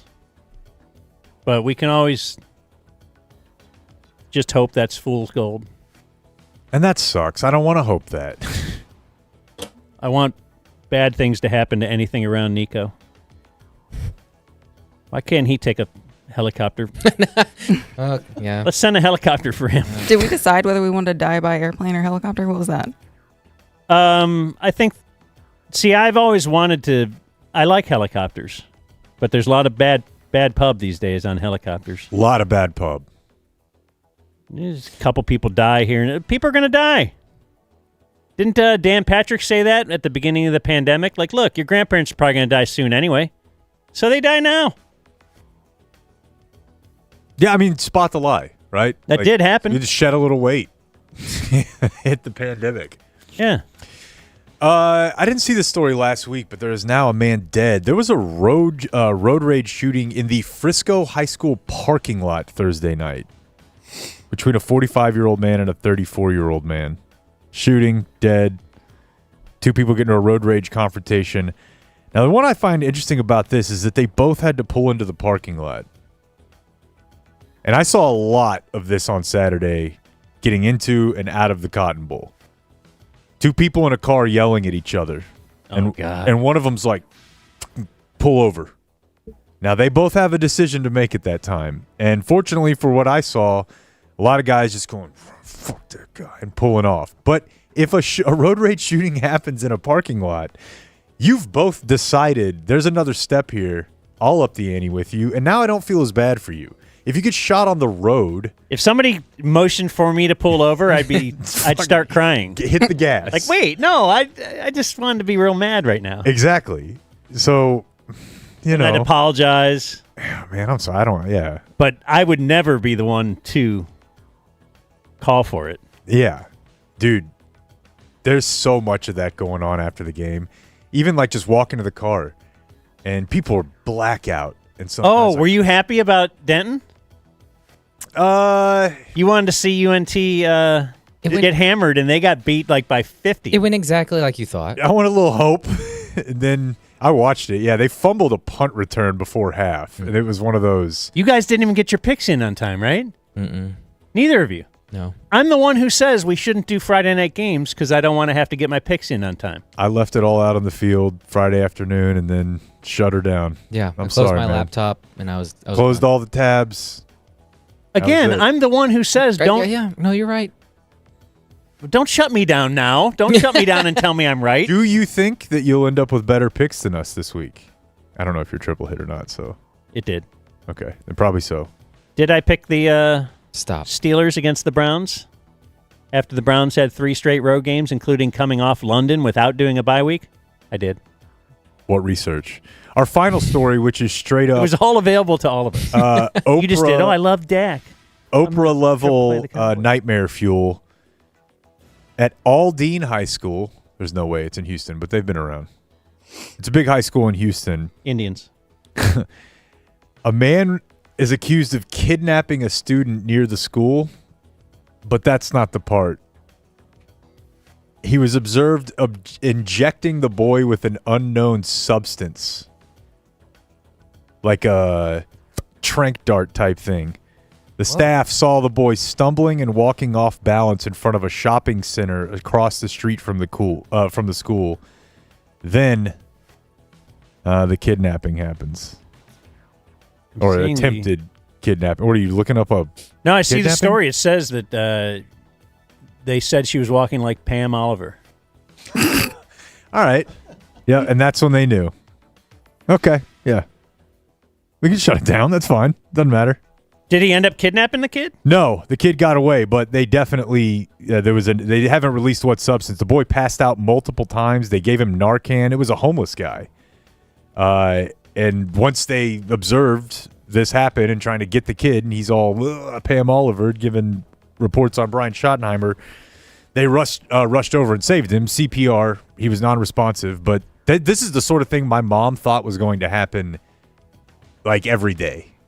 Just junkies and dope fiends just giving away their drugs for some reason to get children high. Not very logical. Like if you think it through. As a dope fiend, I would never. Yeah, I was like, oh man, that's the funniest thing on Halloween. It's like, boy, can't wait to give away all my edibles to children. Right. Why are we going to do that? Why would I ever? I'm busy trying to figure out how to put this razor blade inside this piece of fruit. All right.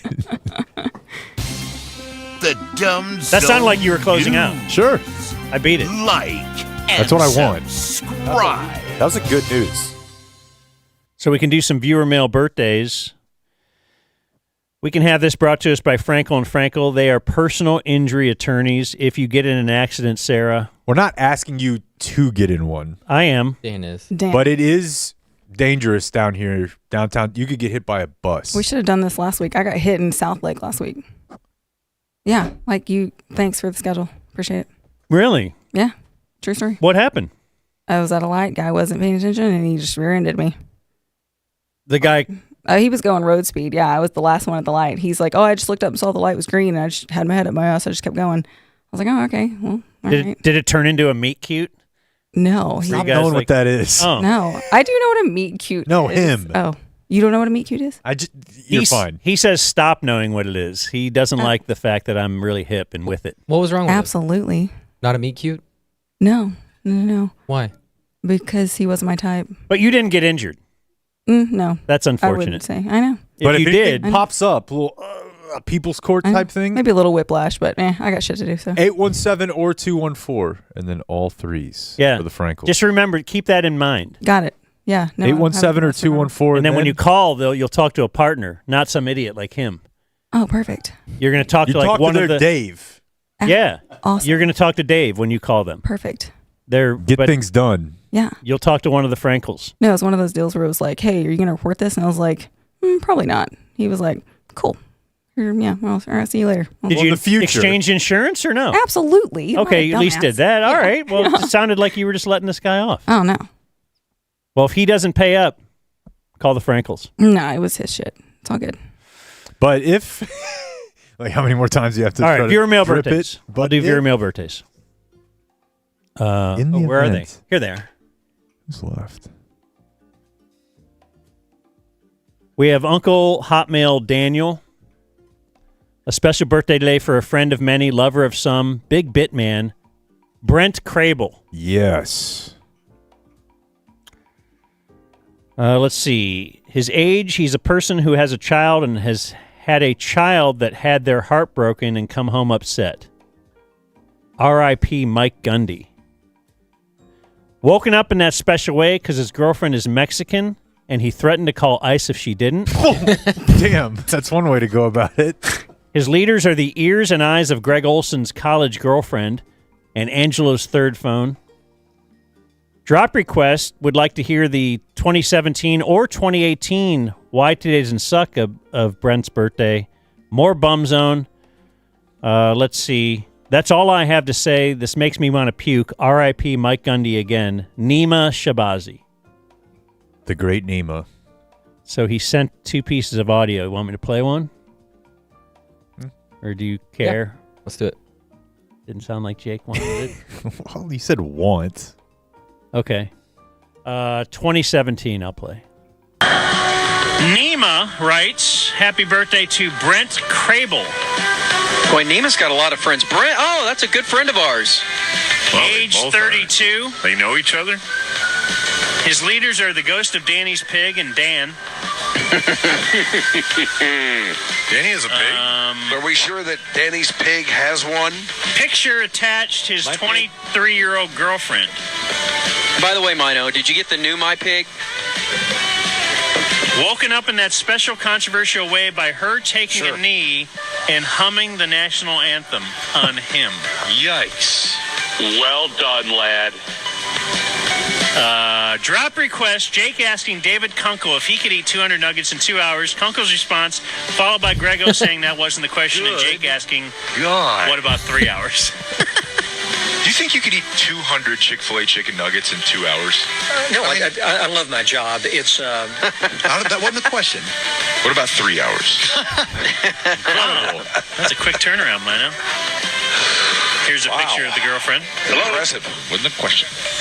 Ben writes, good dude and so. All right. That wasn't me, dude. I think that was his audio. Oh. He sent that audio. Clearly. Elsewhere, hello, friends. My cousin Eric Bradley is celebrating his Cam Scattaboo minus youngest age Dan would smash if there were no rules birthday. Man, I'm not even too touching inside. it. Yep. His leader is Jake postponing Carter Kemp's 2039 Texas Tech unofficial recruiting visit because Dan finally finished the Jerry Jones doc. Still working on it. Watch some of it this weekend. I'm on episode 8 now. Okay. Episode 8 sucks. It's trash. It's like they had to do it. I'm like halfway through it, and it's like, what are we doing here? Yeah, it sucks. They had to rush through it. They clearly made it for that to other finish with the Super Bowl. And here's a bunch of other shit that happened like 15 years in 35 minutes. It's annoying. Then this is Brian who sent this. Then he gave us a lot of bet payoff ideas. I can't read all these to the guys, Brian. Ooh, Don't I get think mad I at me. update. I think I have a date with a bee suit. Blake and I have hammered that out. You're going to wear beekeeper training and all that. So maybe we'll get some thoughts on doing a bee beard. Would you wear a bee beard, Sarah? Like let bees just get on your face? No, I don't think so. I don't think so. Is it a matter of... I guess you must not be on TRT with 10% off because Jake is, and he's like, yeah, I'll do the bee beard. F it. It's light work. My testosterone's higher than most males walking around. So, Well. yeah. Anyway, that's Brian, his birthday. Dear Dan, you want to fight? Yeah, let's go. Because Pull your car over right now. Just the parking lot. Let's go. I felt like that was a challenge and like equality, right? Yeah. I'm just saying. I hope this email finds you and finds you well. I am writing to wish my friend Cam happy 35th birthday. I was going to ask him his leaders this weekend, but it felt gay, so I didn't. My leaders are Jake, TC, and Pilot Beezy from Trevor. Wow. That is throwback. The delivery guy? Yeah. Thank you for knowing that, Blake. Dear Brigadier General of the Menstruation Station. It's Taco Bell. My leaders are Mr. Run the Ball, Dan's Missing Powerwall, and Jake's Last Buzzball. Monday is my Michael Jordan's other number birthday. I live in Lubbock, where we're still trying to grow your footprint. I hated you leaving the ticket, but it made me realize how much time I wasted during prime work hours listening to bad radio and not working. I love the stream. If you need an expert on FCS mascots or generic youth soccer coaching advice, then you can try a call to my Yahoo email. More Cirque cameos from Davis Jones. I have two more. Dear Captain of the Quicksand, want to wish one of Dallas Fire Department's finest, Daryl Walksman, a happy Charlie Huff birthday. Careful, Daryl. His leaders are Blake's High Mileage Car, Dan's Ski Club, the male in Sarah Heppela's threesome, and Jimmy Nelson. Always Pash Rush, Brian Barrand. Good email. Greg gets that one right, I've noticed. He enunciates it properly. Pass Rush. Yeah.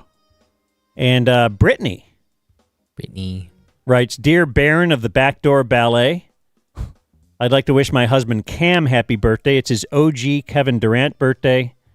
We hung around at the state fair to watch Jake very unathletically toss a bag into the hood of a Rivian, but a good effort was given overall. Again, MVP, but... His leaders are Bob's and Establish the Run Guy. Keep doing what you're doing. Chase that money, from Brittany Smith. There was a lot of Cams in there. I feel like that was like 4 guys' emails. Now, we do On This Day. Trident Garage Doors presents On This Day in History. Okay. It is Monday, October 13th. On this day in 1972, a Uruguayan. Yep.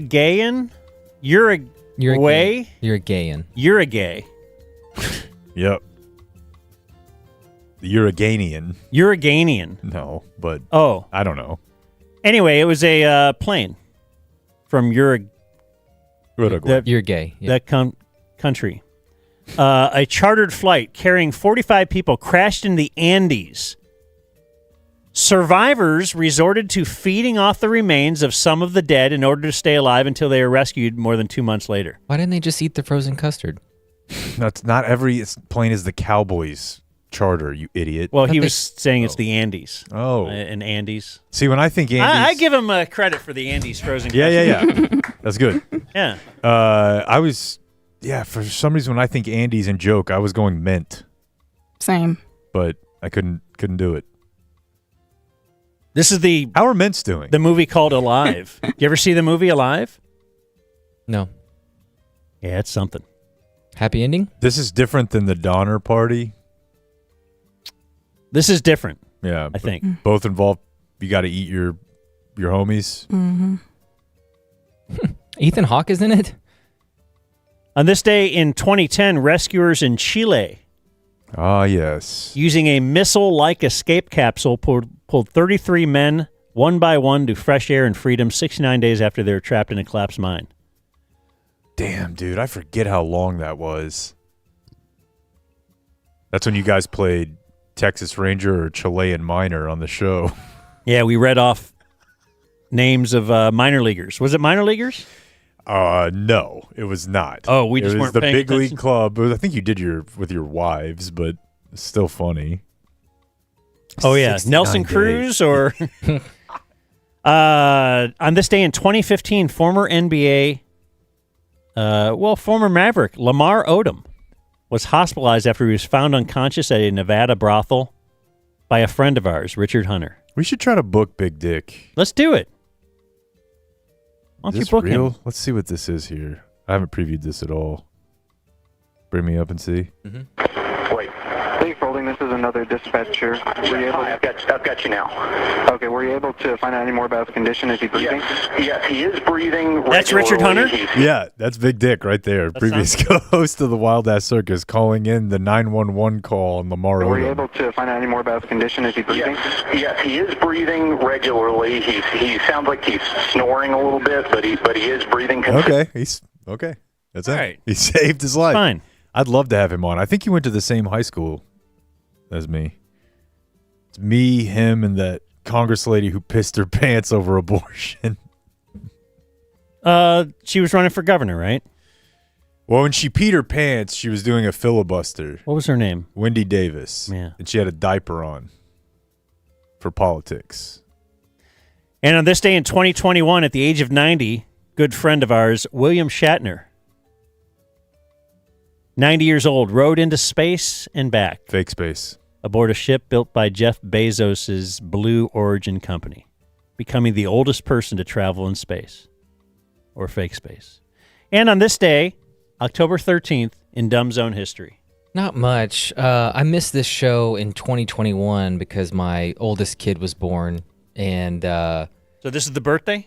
yesterday was, which I was reminded of that I missed it. And like, why? I don't know. Why even bring? You know I'm going to be gone. The date is the date. We can't move that. The NFL plays their games on this day. We can't move that. Why remind me? And so you won't be here, huh? There's just such snark in the text of, do you want to FaceTime your son on his birthday? Hey, I know. I can't handle it. I can hear it. You know why you can afford that phone that Yeah. I can FaceTime on? Jesus. Because I'm here working today. Real rich from someone who hasn't worked in 6 weeks. birthday. I can tell who filled in for me, and I have a pretty good idea. It was Cray Trey, just based on some of the notes. Okay. So, not much there. Not much to report. It's fine from this day in our show. It's fine. history. It happens. All right. Elsewhere, in other birthdays today, 2-time NFL GM of the Year. How many people you think have won NFL GM of the Year twice? It's a very short list. This is Jerry Jones, is 83. 2016. Quincy Carter is 48. Should we try? I saw him at Tom Thumb yesterday, getting 10% off his groceries. Does he have a new number? Yeah, he does. He doesn't have the same one? You No. sure? He might have two phones. You could try it. Yeah, I mean, you can try. We'll try calling Quincy Carter. We once called him on his birthday and he answered. Or no, that was just a random day that when he inadvertently tweeted out his number. Correct. Which Deion son was that? I don't remember. A lesser one. Not Shador? No. Deonico? Oh, maybe. Yeah, it was. We found out Was this it? weekend he's got Dion Jr. and his daughter is named Deandra. Did you know that? I didn't, but I'm glad I know now. Are you telling me that Dion had like a sort of an egocentric move, kind of made it about him? Did you ever see his place in Prosper? Like the gate said primetime on it? Never did. Did he answer? I think you'll hear it on the air if he does. So I'll keep telling you, Derek Harper is 64. He's just excited for another year of Mavericks basketball, everybody. Devon Achan is 24. Hi. Quincy. Hello, Quincy. Hey. Hey, this is Dan. In Dallas. This is not We've Quincy. had you on our show a This few is not times. Quincy, is it? Damn it. That wasn't Quincy. No, I could tell it was a not Quincy voice. It was an old white man who was very confused. Call that guy back. Damn it. Yeah, call him back and let's yell at him. Hey, what are you doing? Hey, why are you not Quincy Carter? Hey, seriously, call him back. Okay. Yeah. Why is this guy? Why did he just hang up on us? Let's like, find at out least his deal. let's We have could some help back him and out. forth. Yeah, geez, be cordial. This is what they talk about with so divided. You know, at least just say, "Hey, wrong. Hey, why are you hanging up on us?" This is Dan McDowell. Jake Kemp. That was not English. Can you try him again? Yeah, that was definitely somebody's suegro. Go ahead. Let's try him one more time. Yeah. Don't you gotta talk to us like that. Please leave your message for 5-1. All right. Brian Hoyer, 40. Wow. Hoya. Who's starting? It's Hoya. Brian Dawkins, 52. Man. He was awesome. When I was a kid, I was so terrified of him. Just like, that's who you want to be right there. Just crawling out. Was it him and... Who did the crawl out? Like in the tunnel, they'd be coming out. He'd be on all fours, like just going absolute ape shit. That's badass. It's very scary. Jerry Rice is 63. So I'm looking at his stats. Don't do this. The sling it around Jerry Rice. Do you think getting 176 targets is a lot? I feel like it probably helped. Yeah. Let's see. Last year, the leader in targets was Jamar Chase with 175. The leader in this day and age, like now, 2024. Yep. And he got 176 targets in 1990. Again in 1995. I don't think targets. 152 in 1986. The point is they were slinging this thing around. Could have been more if not for Rathman, but yes. It's tough. How many times are you going to throw to him? Like you're throwing every ball to him anyway. And they had other receivers like T.O. And, T.O. Who was the 80 they had? That's okay. You keep going. Trevor Hoffman is 58. He's in the Hall of Fame, and his WAR is 28. Close. Nancy Kerrigan is 56. She needs like a little bucket, and then she could eat oats out of it. Doc Rivers is 64. Or she kind of just disappeared, right? Like, does she still pop out and make money ever? Yeah, I don't really see her doing stuff. Is Doc still in Milwaukee? Yeah, he is. What do you know about Nancy Kerrigan? How old are you? How old do you think I am? That's dangerous. What do I care? You already tried to fight me once. It's fine. I feel probably... I hate this game. I would say like 35. Ouch. Uh-oh. I don't care. What is it? 32. Okay. But she has like a adult look about her. So whatever. Plus she can put a needle in you and stuff. You don't know who Nancy... What about Tanya Harding? Interesting. I would have thought that one. Yeah. There's ice skaters, and well, one then of them no was way jealous you of know the other one, and she had her boyfriend crack the other one's knees before the Olympics so that she couldn't skate. She sounds like a nice lady. Yeah, and then there's been TV movies about Tanya it. Harding one I thought, but Nancy Kerrigan I didn't know if that would pop right away.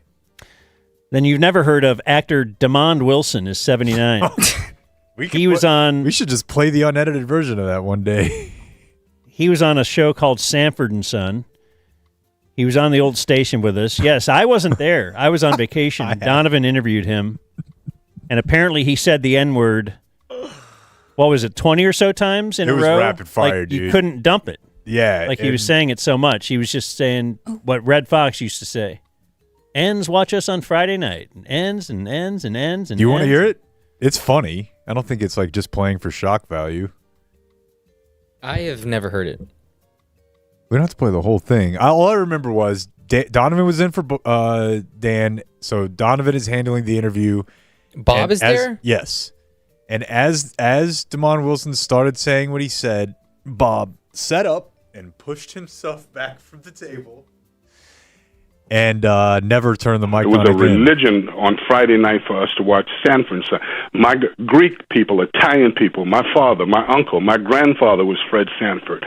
So I hope that answers your question as to why I was success. Yeah, it really does. And to think that you guys had that much success on a night where usually people are going out and entertaining themselves and finding other forms of entertainment on a Friday night. Usually One of the quotes that And you knew right there that he's got something he wants to work in. You've got no chance. the forms of entertainment on a Friday night. Usually one of the quotes that I put in the book is a quote from Red Fox. Pause. Niggas didn't go out on Friday night till after they watched Sanford and Son. Okay. And we're going to examine this. Did you listen? You can hear the chair.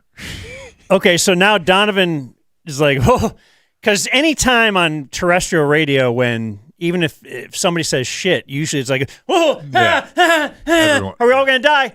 And then we just have to dump it, and everything's going to be fine because they have a dump button. Right. But we didn't know. Like, Gribble and I were looking at each other like, should we dump this? Should we? I mean, in context, he's reading a quote from his book. Right. He's not. Yeah, he's not saying it And in, it wasn't a like nasty manner. It's just laid out there scientifically. And Bob wasn't laughing going, that's awesome, that's great. It was, frankly, Donovan was like, okay. Yeah. Niggas didn't go out on Friday night till after they watched Sanford and Son. Okay. Heard it. All right. That's a pretty good quote. That's words to live by, I guess. I guess that's the Don't truth. get mad at me. I didn't say that. No, I'm not mad. I'm not mad at you at all. This is Damon Wilson. I don't know. Wait a minute. I don't know about colored people or black people, but niggas. Okay, yeah, you get the idea. He kept going. Donovan's now wanting to reset. Let's just move Damon on Wilson. from this. He's got, yeah. When he would go back. Wait. He seriously said it like 20 times in a row, and you had no more dump. And Why is the instinct to do a reset after something shocking? Oh, okay. Damon Wilson. It's 3:48. This is Lee Corso on this. You're so screwed. That was a magical moment. And then the next day, I came in and did the same thing and fired. Actor Caleb McLaughlin is 24. Who's that? He's the sparest one on the well, that's Lucas on Stranger Things. Is that 7? That's the smoke monster. What about Stranger Things? I didn't get into it. It might be the case that all this woman knows is peptides. Yeah. And she's going to fucking school you on them. Yeah. I don't know anything about peptides. Okay, so we have the top 3 birthdays for Dumb Zone birthday of the day. That's a big list. In the hole, Billy Bush, 54. Geez, your girl's hot as shit. You know who Billy Bush is? No. All right, play her the audio. Let's find the audio. I thought we were going to have like a rotation of just audio clips we could play whenever we wanted. I think this was your idea. Is Billy Bush one of them? Yes. Well, let's see. I do have Always Funny Things, a thing here. It's, do you remember? Oh, here it is. It's freaking 2 minutes. Yeah, it's a lot. There was audio before 2016 when Trump got elected president where he was like, he was talking about. I moved on her, actually. She was down in Palm Beach. I moved on her, and I failed. I'll admit it. Whoa. I did try and her. She was married. That's huge news, Sarah. No, Nancy. Yeah. No, this was marriages. And I moved on her very heavily. In fact, I took her out furniture shopping. She wanted to get some furniture. I said, I'll show you where they have some nice furniture. I took her out furniture. I moved on her like a bitch. What does he mean by that? She was married. And all of a sudden, I see her. She's now got the big phony tits and everything. She's totally changed her look. She's your girl's hot as shit. In the perfect. Whoa! Yes. Whoa! Yes, the Donald is good. Didn't they beep? Oh my man! Wait! You gotta look at me when you get out of your set this up. Where is Will it? you give me the thumbs up? You are. You gotta put the thumbs up. You gotta get the thumbs up. Can't be too happy. Wait, let me jump ahead. Yeah. Do you know where this is headed? Let's see. When he had some advice for how to please women. It's always good if you don't fall out of the bus. Like Ford, Gerald Ford, remember? Down below. Hello, how are you? Hi. Trump, how are Nice you? to see So Let's gay go. when he Make me a talks like soap that. How about a little hug for the Donald? He just got off the bus. Okay, absolutely. Maybe it's a different one. better not be the publicist. No, it's her. Yeah, that's her with the gold. We should have. I better use some Tic Tacs just in case I start kissing her. Ugh. You know, I'm automatically attracted to beautiful. I just start kissing them. It's like a magnet. You just kiss. I don't even wait. And when you're a star, they let you do it. You can do anything. Whatever you want. Grab them by the pussy. You can do anything. I have not heard that unedited in so long. And I can't tell you how much time I've spent thinking anatomically about grab them by the pussy. That's the grossest thing I've ever heard. Like, it's so threatening. Grab. Moved on her like a bitch. And moved on her like a bitch. Do you remember that now or no? Yeah, I do remember You were aware that of that? Yes, yes. Locker room talk. Just want to see how much That's what that is. pop culture you have. Runner up or on deck. Boy, strong. So Billy Bush was third. Bottom half. Our runner up is Sacha Baron Cohen. He is Borat. He is great. He is great. Would we have ever said my wife without Sacha Baron Cohen? We would have never said that. You know what's funny is like the original Ali G was what he was known for first, and now I think it gets underrated. I love Ali G. The interviews are so like if you go Yeah. back and watch the interview panels, those are great. But number one, who could it be? Is the hottest Congress member ever. She's 36 years old, Alexandria Ocasio-Cortez. Yeah. I just don't think anything ranks. I think it should be illegal to be in the government if you're that hot. Because what am I supposed to do? Like, you think I can think about anything other than that? Same thing with Marjorie. Elsewhere, born on this day, now dead, Tom Meese. He is an original Sports Center anchor, and I've always wondered, might he have sucked? You could never say that, though, right? Oh, he was Tom Meese. He was on the original. He was one of the original guys. He was sitting there next to Berman. He might have sucked. Well, I mean, they replaced him. Well, he died. Oh. That's why. He got, like, young cancer or something. You Okay. know? So I see the story now. you get a little overrated in that sense, possibly. And dead on this day, still dead, you have Milton Hershey, the chocolate tycoon, and invented a highway. Yep. He died on this day in 1945. And that's what happened on this day in history. Is he Coach Jimmy or whatever? What's the ESPYs thing? They're always... Jim Valvano. Right? Yeah. No. Tom Meese was not Jim Valvano. Okay. All right. So now we have closing remarks. We're at the end of the program. And with us is our friends from Game Day Men's Health. Oh, hell yeah. The key to muscles and wealth. It's Game Day Men's Health. That's right. So we know Dave and Eric.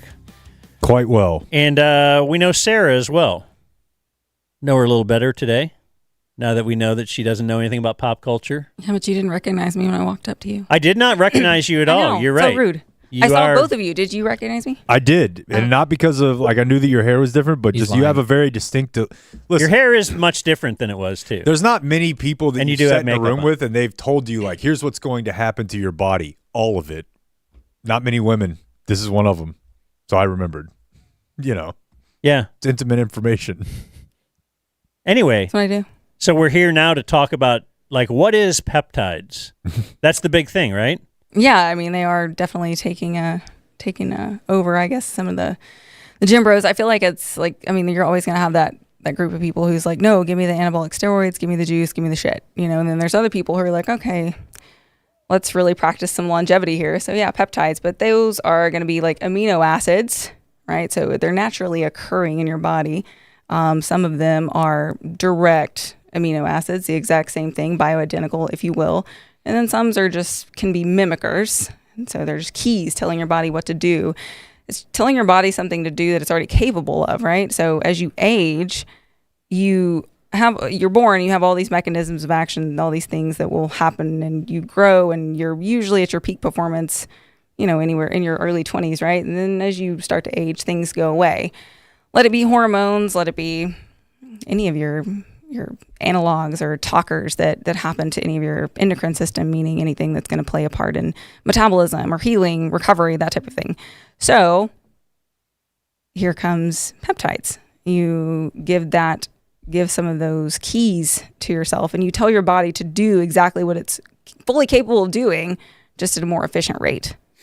So it's tricking your body into producing more of stuff that like it already was producing. Yeah, it's I would not say like a I would say tricking, because it's I don't know. I think of tricking, and I'm like, you're doing something you're not supposed to be doing, but you can. I mean, your body's fully capable of doing something. It's just it got tired and doesn't want to do it anymore, just as you age. So okay, yeah, and then so the peptide thing, because I've heard Dave has said like, oh, you got to try it. We got this new whatever, and this is Dave's thing is the build blend right now. That's probably what he said. What's that? The build blend, the IGF-LR3.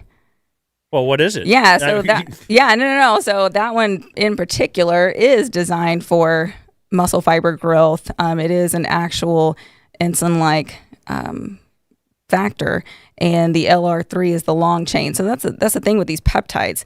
They're going to be synthetic mimickers of a lot of these analogs that tell your body what to do, right? But they've been formulated to be more stable, but also act longer. Because if you just give yourself growth hormone, or you give yourself just a little bit of something, that goes away pretty quick. But the peptides, they are designed to last a little bit longer, and based on your dosing, or whoever's dosing you, they can act for months at a time, 72 hours. They can act for 30 minutes. Doesn't matter. It's just giving yourself something to tell your body to do something else that it's already capable of doing. Okay, but different shots that you guys offer will help different things in your. Okay, so if it's the feeling rundown thing, you got something special for me there, or like give me the examples of. I feel like have different ones. What yeah, do the like different ones do? I feel like the biggest thing is guys will come in and they're like, I've been lifting weights and I've been doing all the same things I've always been doing, but I leave the gym and I'm hurting now, and then I don't want to go back to the gym because I'm in pain. I don't want to go back, and then now I'm fat. So what do I do? And so first of all, you're gonna have to fix the pain. You're gonna have to give them something that's gonna keep the inflammation at a low roar, so that you're like, all right, fine, I'll go back to the gym. It's cool. And then they get back in the swing of things, and you get back your swing, you get back your mojo, your confidence, everything like that, right? You get back on your groove, if you will. But that one would be like BPC 157. That one's a little bit. It's actually produced from one of the amino acids that is in the gut, and it is anti-inflammatory essentially. So yeah. So someone comes in, you first find out what their deal is, and then you're like, well, I got this for that. Yeah. Okay. Yeah, I don't promise anything with any of these peptides though, and that's one thing you have to keep in mind is, these are not something that are going to be listed in a medical book as prescribe this for that. These are definitely going to be your alternative style of medicine, right? So this isn't like I'm giving you ibuprofen, because I could give you ibuprofen for inflammation. That is FDA approved for inflammation, fever, that type of thing, right? Whereas these types of things are not. So yeah, you don't ever promise that, but I can tell you what they're used for. I've heard of people taking it like women, doing peptides for like their bones. Yeah. Like old people fall and then they just die. Yeah. Yeah. But like your bone density as you get older, that's something that people will take it for. It's any number of things that can help you with. For sure. Anything that's going to stimulate that growth hormone to produce is going to help with the bones not thinning out as fast. And the same's for guys. I mean, if you've been depleted of hormones for so many years, you definitely do lose bone density, and then you fall, break your hip, and it's all downhill from there. Do you have one that makes you better at gambling? No, I think you're thinking of cocaine. So better at placing bets with cocaine. I don't know if you're any better at gambling. But I got a hypothetical thing I've always wondered about. Well, I haven't always wondered, but maybe since our relationship with Game Day Men's Health. So you know how like it's a thing where if you're going to schedule a massage, they'll ask you want a guy or a girl, and then it's kind of weird, right? Like, you know, do you want to say I want a guy? Does that make me gay? Or, you know, do I want to say I want a girl? Because does that make me like, oh, I probably just want to get a boner or something? Yeah. What if you do have what do they call it when you can't like get erectile a boner? dysfunction? Yeah, ED. Yeah. Would you rather go in and talk to Dave and tell him that, or Sarah? Like, do you want to tell a lady that, hey, my noodle is hanging there? Or do you want to confide in a bro? Yeah, I can see where you're coming from. It's like an embarrassing thing, right? I'll bet you that's a barrier. By the time guys come see me, it's because that has happened. They're like, oh, I think so many times. Yes, yeah. I think my testosterone's low. Yeah, your testosterone was low when you started feeling like shit 10 years ago. But now that you can't perform, now it's a problem to you. And so at that rate, I mean, I guess if anybody's going to take anything away from this is please don't wait till it stops working to come see somebody. Because at that point, it could be irreversible. So, yeah. But yeah, no, I definitely have run into that. People don't want to, you know, they see me and they don't want to talk to me because they're like, you want me to tell this girl about my lack of performance? And then if they're single, it's even worse. When they're married and they're in a relationship. I think I didn't feel weird because I was married. Yeah. Like, if I didn't feel like I was, like, trying to, so then I was like, yeah, whatever, you know. Yeah. But the single thing would be very weird. Yeah, some of the single guys. You're like, how well do you want it to work? Yeah. Yes. No, it's real. That's a real thing. It's very real. Yeah, I guess the question really is, which one of them do you think would care more about you getting a good boner? That's what and that's up to you, but like she, for all of like womankind, I guess, would care. Yeah. And Dave, though, you know, maybe. I would tell Dave. I think he wants the best for me. He wants me out there slinging this wood. Yeah, I don't know. It's one of those questions, man. It's a gummy thought for sure. But don't wait until it's too late is the main message. Yeah, don't, for sure. And even if it is a girl, like, I don't know, that's what I do. Like, that's why I do what I do. And I want to hear about it. Like, if it doesn't work, tell me. That's fine. Let's figure it out. Let's make it work. Yeah, and let's be clear here. You don't have to, like, show her that it doesn't work. Yeah, no, I don't make you, like, tell me. I don't make you, like, yeah, I know. It's not that embarrassing. There's not a test. Like, there's not, you don't come in for a test. Like, it's not going to, you're not doing that. It's not that way. You just tell me and I'm going to believe you. Like, that would be super funny. Turn it up. Yeah. Let's see. No, he's broken. Have you injected Jake? No, she's above. Not like there's a hierarchy or anything. No, but yeah, because I got injected by somebody else when I was there. Yeah, she doesn't. I think she's like an expert. The only injections I do are like the pee shots or for the hair. Yeah. Okay. Unless the girls are behind, I don't mind giving a shot. I mean, I was a ICU trauma nurse for many years before I did this. Yeah. The pee shot is, as Dave said, you know what it is. It's what you think it is. Is that the erectile dysfunction? There's many ways to address ED, but a needle into your penis is one of them. Right in that there, is the huh? pee shot. So you've done that. Trauma nurse. What's give me just a list if you can call to mind. We do this with all of our medical professionals of things you've seen in men's anuses. So when I did being ICU, usually those were going to be your ER calls. I guess that's more who we Yeah, that's going to be more your ER thing because that was usually rectified, no pun intended. Hey, before they ever got up to me. And usually it was not an intensive situation. So Austin ER doc sent me an x-ray the other day of one of those small rubber dumbbells. Oh, wow. Yeah. Like a 2-pounder type thing? I imagine. Yeah, the little. Yeah. That is a little more pliable than like a pokey one. Yeah. Sphincter strength right there. Yeah. You wouldn't believe the stuff these guys. Oh, I believe me. Tie it all together there. So game day men's health. I'm there every Friday. That's where we would like to send people. These are folks from the Grapevine location. But there are 12 area locations, so they say. You should try to find them all. At gameday.dumbzone.com. It's a good starting. Have you heard of anybody going to there because of the Dumb Zone? We have actually. We've had several that have come just from hearing it on the air. Yep. I guess that's the point of this, isn't it? I would hope so. I mean, yeah. Yeah. Or now that I think about it. You just really wanted like a super cool neon sign, I guess. That's all you wanted. Yeah, we did. And to meet you guys. Yeah. Well, now dreams do come true. And to see you with makeup. I know. It's true. What's I don't this? really. I usually look super tomboyish. Why do we Is get Tomboy still in play? I don't know. Is it?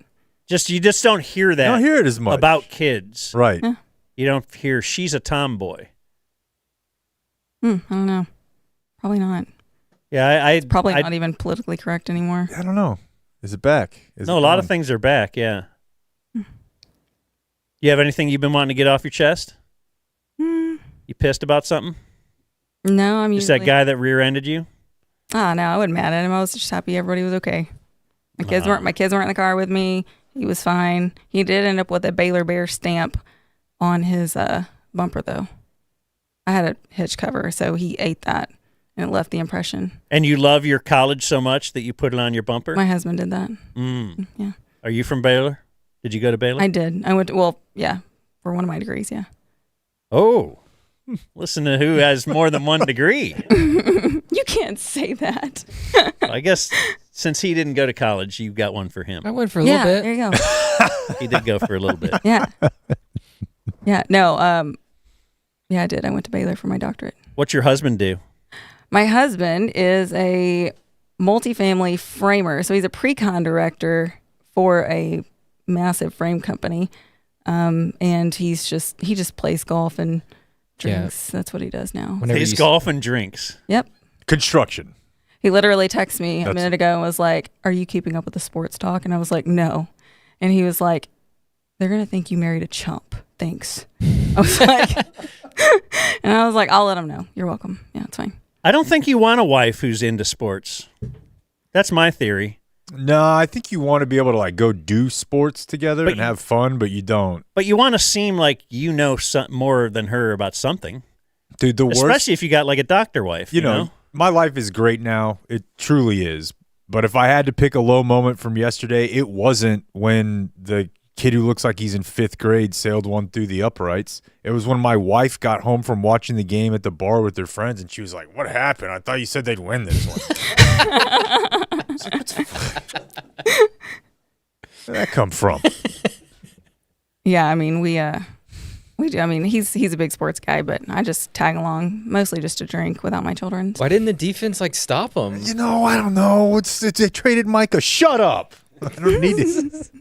Were you at Baylor during all this big scandal? Did you get caught up in that? No. 32. She's past that. Yeah. So. When the football players were raping ladies, and they were like, "Yeah, whatever." We won like 9 games. No, I wasn't there, but you have to remember too. Had you heard about that? Yes, I did. When you went there, so you were like, "Yeah, I'll still go." No, that had to be before. That was before. Yeah, that was before. She's probably happy with the high peptide count. Wait, what was before? It happened before you were there, so then you saw, "Hey, this." I'm trying to think of I want to go to the when place where I could get raped by a. That was over player. 10 years ago. Oh, that's what I'm saying. Wait.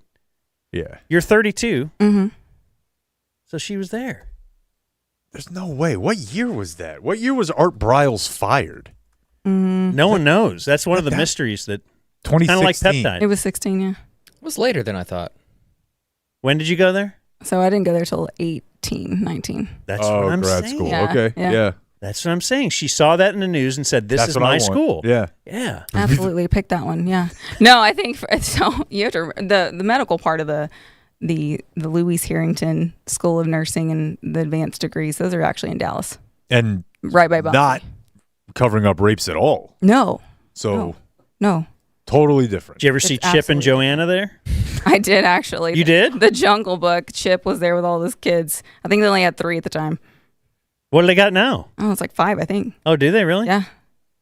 That's the next Dude Perfect right there. You ever go to the compound? No. The David Koresh thing? No, not. Are you allowed to walk around there and stuff? Is that like a tourist thing now? Wouldn't that be cool? I mean, you can go you can go there, to a little but I don't gift know shop. if you can walk around. I don't know if you can walk Yeah, around or not. The gift shop's hours are weird, so. That's the weirdest thing about Waco, Go man. roast a marshmallow on the. Oh, yeah. Jeez. All right. Adios, mofo. Gotta go before this becomes a zoo. Thank you for watching my video. Subscribe and type for my name if you want to watch more of my videos.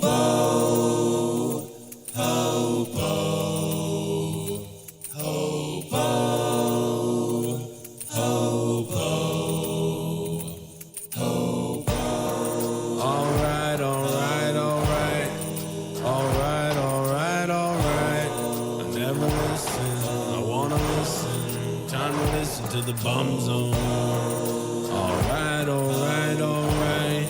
Alright, alright, alright. I never listen, wanna listen. Gonna listen to the bum zone.